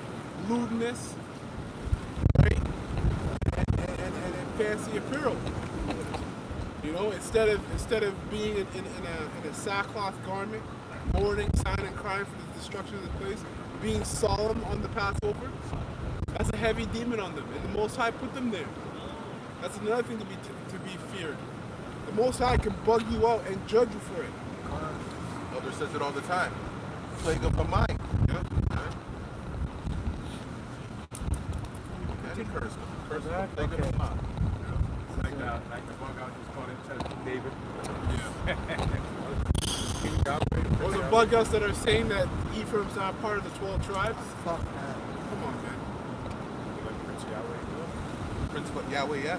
That goes back to Yahweh ben Yahweh and those murderers.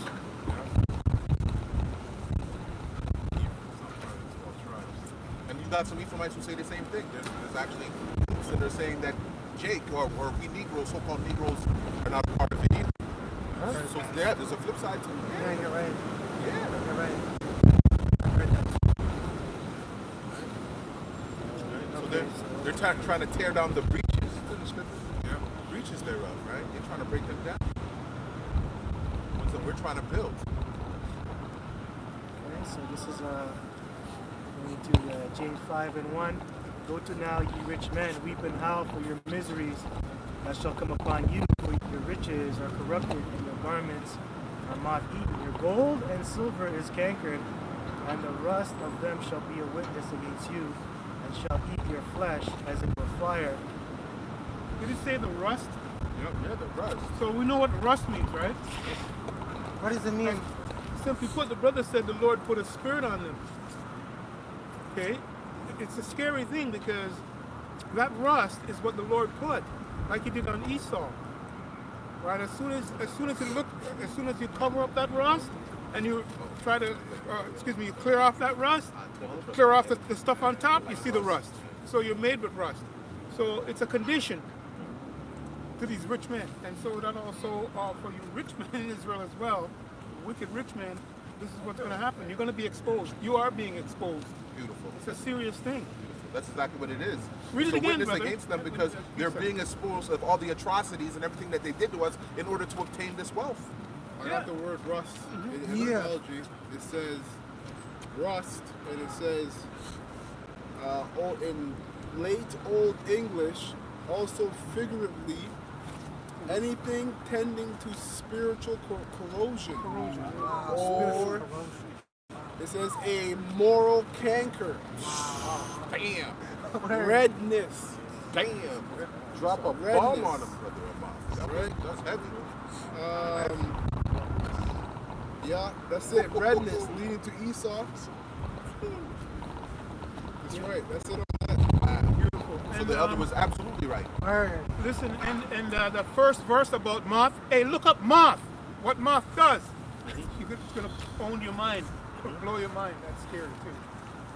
Continue on, right? Yeah.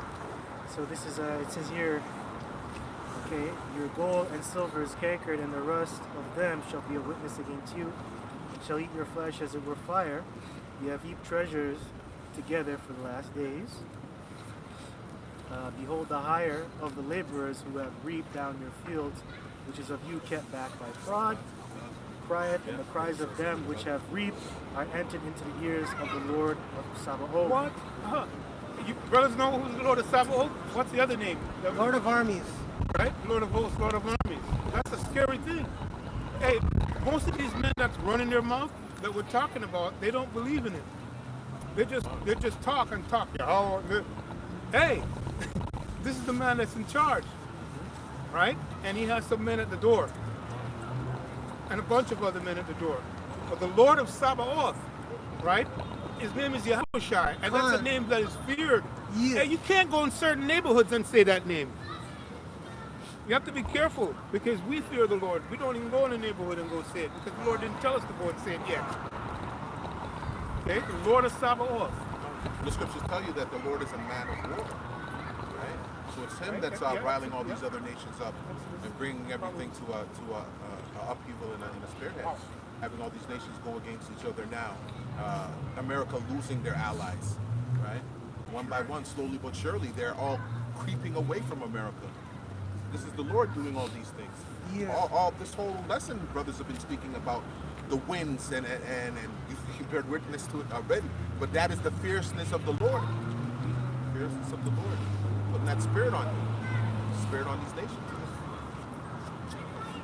This is verse 5. It says, Ye have lived in pleasure on the earth and been wanton. Ye have nourished your hearts as in a day of slaughter. Yeah, they love to kill, man.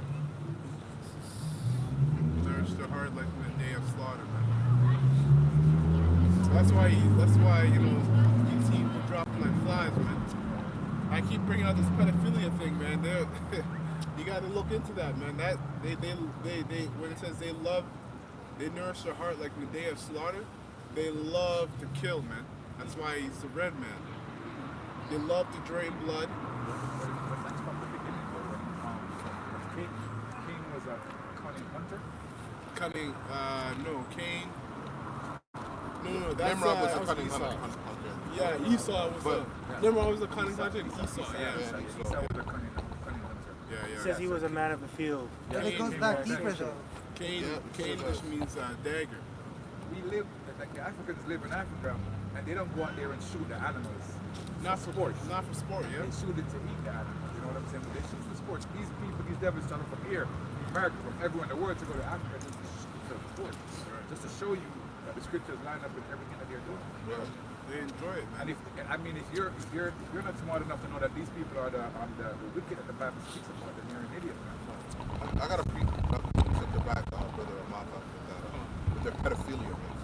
With Joel 3:3, which is really the reason, it goes back to the reason, and the brother was saying it goes deeper than that. Yeah.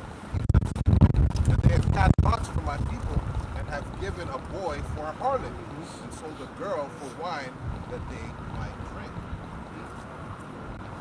Which specifically speaks to, one great example is the transatlantic slave trade.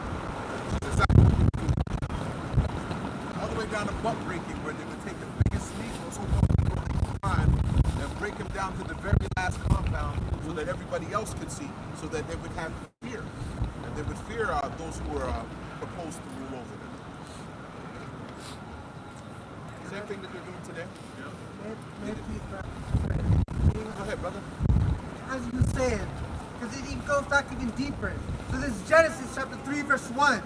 Now the serpent is the progenitor of Esau Edom, was more subtle than any beast in the field, which the Lord Yahweh had power had made. And he said unto the woman, which was Eve, Ye, hath the Most High Yahweh said, You shall not eat of the tree of the garden? So it goes back even further. You know what the word serpent means? It means subtle. So then tell me what it means, please. Look it up. It says sorcerer. On etymology or blue letter? Blue letter. Alright, got you. Oh, he asked me about the word seven?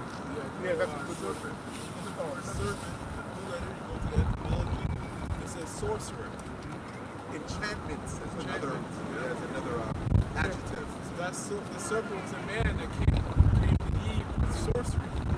Really going down to rebellion against the Most High.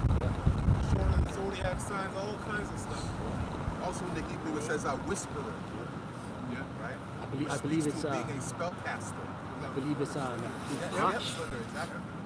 I got this shit. You want this shit? Alright, so it's a room. That's just the modern definition.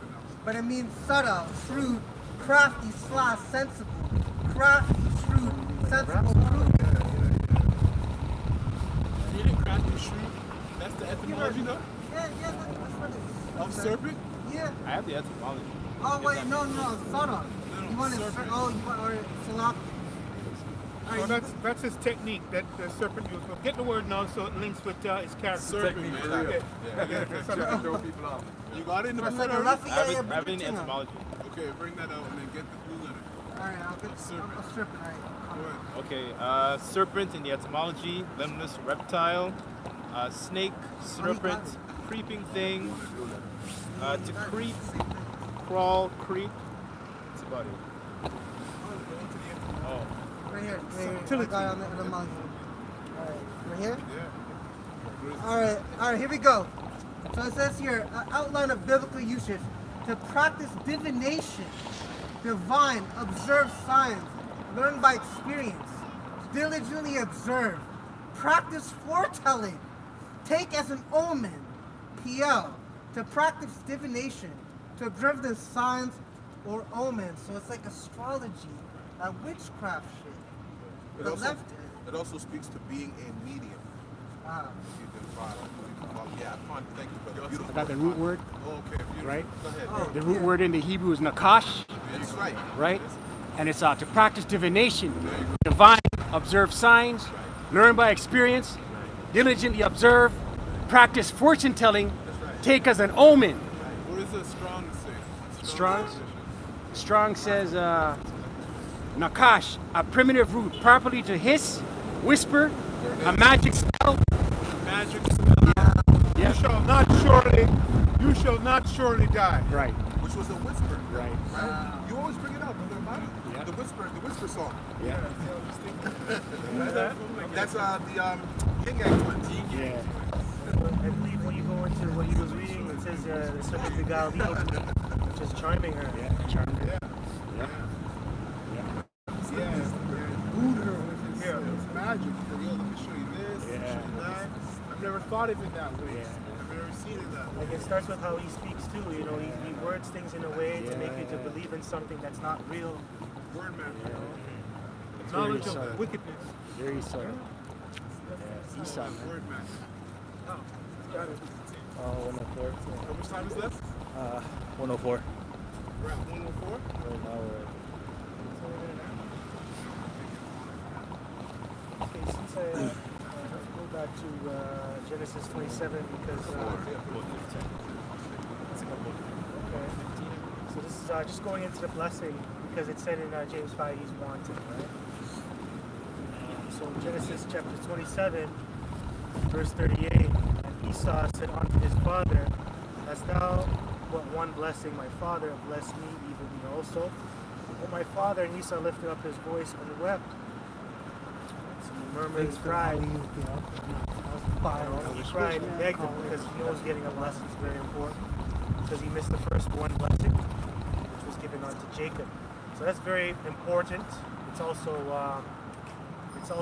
a tradition, right? It goes into tradition, and it's supposed to be given unto him, right? So that was a big deal back then, right? So it says, verse 39, Isaac his father answered and said unto him, Behold, thy dwelling shall be the fatness of the earth, and of the dew of heaven from above, and by thy sword shalt thou live. And that ties into him being the wanton as well. You know, even though that's his blessing to live, to get the best of the best, how does he get it? He kills, and he deceives. He envies people. Like I have it here for you in the Greek. Strong's Greek 4684. To live luxuriously, lead a voluptuous life, give oneself to pleasure. So that's why they have all these fancy yachts. That's all for luxury. These Trump towers. Do you really need to live in a skyscraper that's 100 stories tall? No, you don't need that, but that's luxury, you know, in this kingdom. Even though it goes back to Petra and Mount Seir, on how he lives, but that's all luxury. The higher you are, the more expensive it is. And funny thing is, if you go back into the old steel workers who built these apartment buildings and these skyscrapers, the higher you worked up, the more you get paid. So it's synonymous with the lifestyle you're going to get when you buy it, right? So just think about that. That's how this devil thinks. That's his psyche. That's his MO. That's his blessing. Yeah, it goes back to the psyche of him building a tier system, a system of hierarchy. You go, the more rich you are, the more prominent you are. And he also did that, especially in New York, when he started building the skyscrapers. It was because of security, a high security. Which goes back to Mount Seir and Petra. But also Nimrod, because Josephus talks about why they built the tower, because if the Lord were to flood the earth again, they wanted to be able to withstand the flood, which goes back into pride. You know? I have wanton in the etymology. Sure, yeah, bring it up. Resistant to control, willful, wanting, lacking, deficient, misgovernment, discordant, lacking, to leave, abandon, give out. Now, Wisdom of Solomon chapter 2 goes into their mindset too, of that wantonness and living lavishly and beating the people up. And let's put these sons of God to a test. They say they're the sons of God. Let's put it to a test. Let's torture them. Let's see if the Lord comes and saves them. And I have it here in the Hebrew. Primitive root to ogle, that is blink, coquettishly. And coquettishly means behaving in such a way as to suggest a playful sexual attraction. Well, that sexual attraction goes back to the idolatry, right? The fornication, right? The spirit of fornication, which is idolatry. Yeah. Just a quick precept. This is Obadiah chapter 1, verse 4. Though thou exalt being a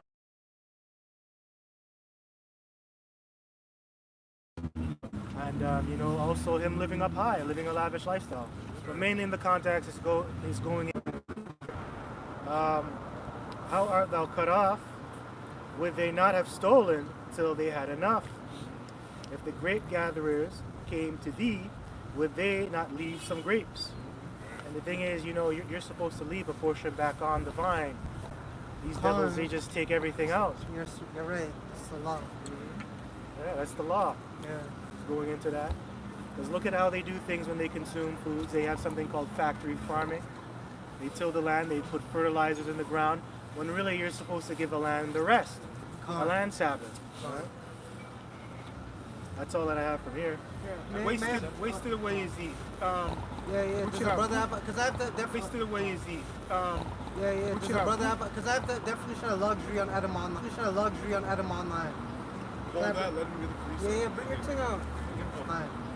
Hold that, let him get the precept. Yeah, bring your thing out. Okay. Leviticus 19, verse 9, and it reads, And when ye reap the harvest of the land, thou art not holy to reap the corners of thy field, neither shalt thou gather the gleanings of the harvest, and thou shalt not glean thy vineyard, neither thou shalt gather every grape from thy vineyard. Thou shalt leave them for the poor and the stranger. I am the Lord Yahweh, your power. You know what that is? A welfare system. Right? You had a welfare system in Israel for the poor. I'm just curious. Sorry? What are you guys Come doing? true. We're teaching the truth. Hey, you with him? Come up here, man. Don't be a... Yeah, no, He's don't my be. friend, yeah. We're It's teaching alright. the truth of Come the through. Bible. Hold on a second. We're teaching the truth of the Bible according to the scriptures. These people are the Israelites that the Bible speaks of. But this is the name that they were given to by their oppressors through slavery. This is interesting. Yes, thank you. I was very curious for like 10 minutes, but then I was just too shy to ask. Yeah. Thank you for explaining. Yeah. Do you see yourself on the sign, brother? You see yourself on the sign? Yes, I see it. Of course you do, brother. Come on, man. You already know, yo. I see it. Stick around if you're gonna stick around, right? It's all the Lord. Thank you. Nice Yeah, to guys. you too. Bye. Just that's a witness against them, right? It's either the Lord's going to build it, or the Lord's going to build it either way, right? But Yeah. it's a witness against them. See this stone right there? You're seeing that? You saw him? Yeah. She wanted to stop, and he said, what are you doing? Come on. Oh, okay, when they were going up, gotta right? be patient. Oh, okay. You heard it. I didn't hear that part. But you got a continuum. Fire shit. No, that's a powerful You have a precept. precept? No, you Oh, finished you already it. read it. Alright, I just want to bring out luxury because one of y'all brothers, beautiful brothers, brought luxury. This is how Esau thinks. So this is luxury in the Edom Online. Sexual intercourse, lasciviousness, sinful self-indulgence, sensual pleasure, debauchery, deceitfulness, excess, extravagant living, profusion, delicacy. And then I got a precept. This is Ephesians 4:19. Who being past feeling have given themselves over unto lasciviousness. And we just learned the That's yeah. covetousness. He's Yeah. numb. He's dead. Go ahead. He's numb. Alright, word. To work all uncleanness with what? Greediness. With greediness. That's not a Jake trait. It is a Jake trade. Jake's greedy too. Jake be greedy 2/3. as all Yeah, hell. but I'm talking about 1/3. I'm talking about 1/3. Jake be greedy as shit. Okay, 2/3 year. They be greedy and they be glutton for punishment too. This is along with James 5. Sirach 34, verse 21 and 22. The bread of the needy is their life. He that defraudeth him thereof is a man of blood. Yeah. He that taketh away his neighbor's living slayeth him, and he that defraudeth the laborer of his hire is a bloodshedder. That's right. That goes back to James and 5, what the brother brought out. Exactly. We labored in those fields, and it was forced labor. What we get from it? Nothing but blood, sweat, and tears. We're the ones who actually are responsible for their super economic power that is America. We're the backbone, right? All our blood, sweat, and tears. And yet they still treat us like we're second-class citizens. Like we never did nothing. Like we shouldn't be afforded reparations. When the slave traders, they got reparations when slavery was done away with. When Emancipation Proclamation came about, they got reparations. So how come them motherfuckers get reparations and we don't get nothing? Right? So yeah, this truly is fraud and deceit, and which is one of his blessings. Reparations are gonna come when your house happens. Well, that's I brought that out in Psalms 2 and 8, because the real reparations is putting Esau in slavery. That's our reparation. You're gonna get double. Yeah. Elder always says it. Hurry up and drink. Hurry up and drink it. Yeah. Yeah, that's why I read that quote from George Bush. The American people is us. It's not talking about you other people, because the term lynch was mentioned in there. Right. Anyway, go ahead, what you got? How much time we got left? Huh? 5 minutes? Let's get, you still have 13? I still have 13. Yeah, go ahead.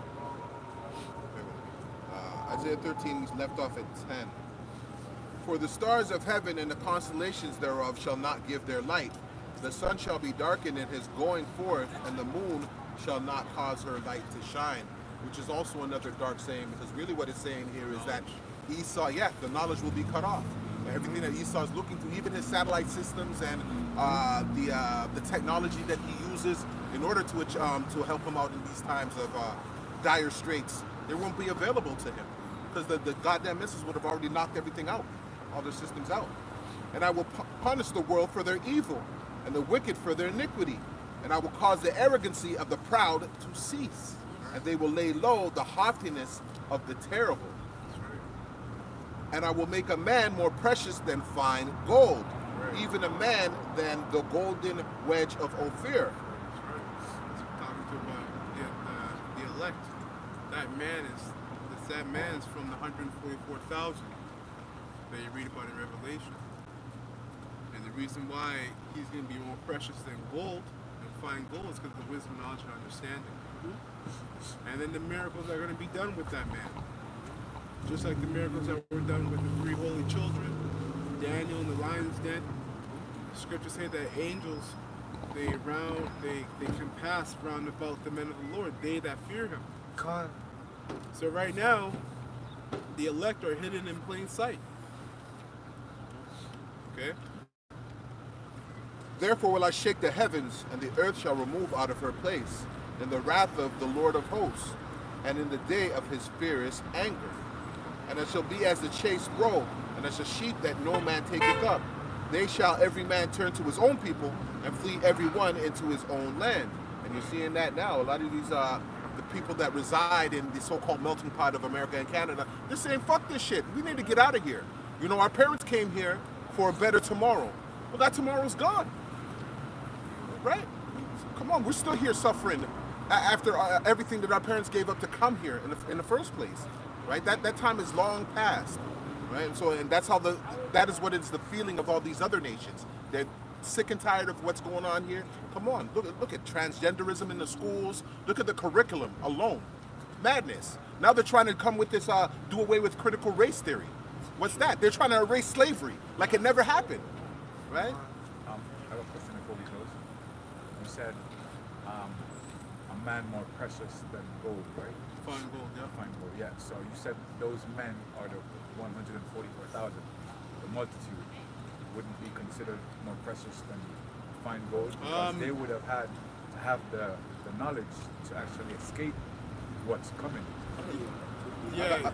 I got the precept for you. Okay, go ahead. That explains it. Whatsoever is brought upon, this is Salakia, Sirach 2 and 4. Whatsoever is brought upon thee, take cheerfully and be patient when thou art changed to a low estate. For gold is tried in the fire, and acceptable men in the furnace of adversity. So right? Yeah, the multitude is still, they're likened to being precious because they're set up to get saved. But when you look at the 144,000, those men are the government. So it starts with them. It starts with them. They're the government of Israel. So it starts with them, and a lot of those, the 1/3 of the mixed multitude, they're actually linked to those men. These are the men that have. These are the men that have been tried in the fire, as it says. They've gone through the trials and tribulations, the long suffering. That is why they are precious, more precious than gold, because they've actually went through the adversity. They've had to suffer all this wickedness in order to come out right. You understand? So, and it's just like a fire. When you try gold in the fire, it's to bring out the best qualities in man. So that's why they're more precious, right? And so we're going through the adversity to bring out the best qualities, which is why we're standing here preaching this truth today. So they're going to be Jakes who wake up in the last minute. Who's going to be saved. Yep. They aren't there. They woke up. Not that they're linked to anyone else that's going up in the kingdom, right? Going to the kingdom. So those men, wouldn't they be considered fine gold? Yeah. Yeah, because it's salvation. But like I said, the government.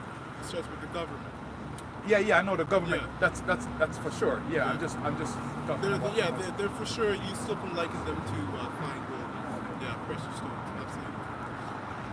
Because like through men, that's how you get salvation. That's how your wife gets salvation. It's through childbearing, right? So a lot of men that have wives, the reason why their wives are going to be saved is because they're linked to them through a child, and it really comes through faith, charity, and purity. That's what the scripture says. Even if their wives are are following, Nice guy in the road. are drinking from the cup of Esau. I'll get it for you. Yeah, the scriptures say the unbelieving wife says- is sanctified by the believing husband. One second. It says that. It says vice that. versa. Let everyone, for their own salvation. Work out their own salvation. Everyone work out their own salvation. So wouldn't they have to work out their own salvation? Of course, when they heard it from one of the men. Okay. But they're not following. Of course there would be. Of course there would be. That's the only I reason. got the precept for you to back that up. To go into what you're asking about. This is 1 Timothy chapter 2, verse 15. Notwithstanding, she shall be saved in childbearing if they continue in faith, in charity, and holiness, and sobriety. So they have to have those four things. It's not just because she has a child with you, right? And she doesn't believe. She has to have those qualities. If she believes in you, if she believes in charity, if she believes in holiness, if she believes in sobriety, then she's going to make it with the child, right? So she has to have those qualities. It's not just about her being with you, right? Right, well, that's what the sobriety means, right? So you stay sober, so you're not drunken with Esau's wicked philosophies. Yeah, those most of those that you mentioned, they will have what you call it. They will have that same characteristic.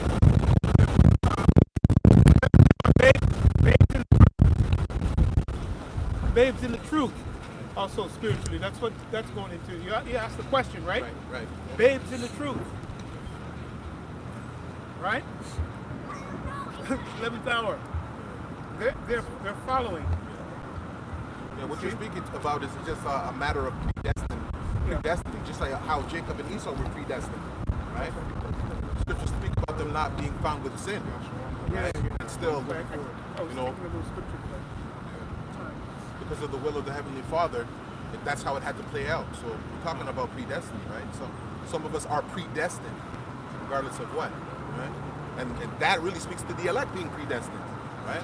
We were chosen before times. So with that, we're going to close up this ministry. I give you all praises and honor and glory to you. Yahweh, Bashem, Yahshem, Bashem, Rakakadash. Double honors to the apostles and the elders, great millstone, who rule well and assemble this word in truth and sincerity. And peace and mercy to the whole full elect that also pushes this word in truth and sincerity across the four corners of the earth. And you all, my sisters that believe, peace and mercy as well to you. We're going to say Abba. Kwam Yasharallah. Kwam Yasharallah. And then Lord willing, next week say Shalom. Shalom. All full elect.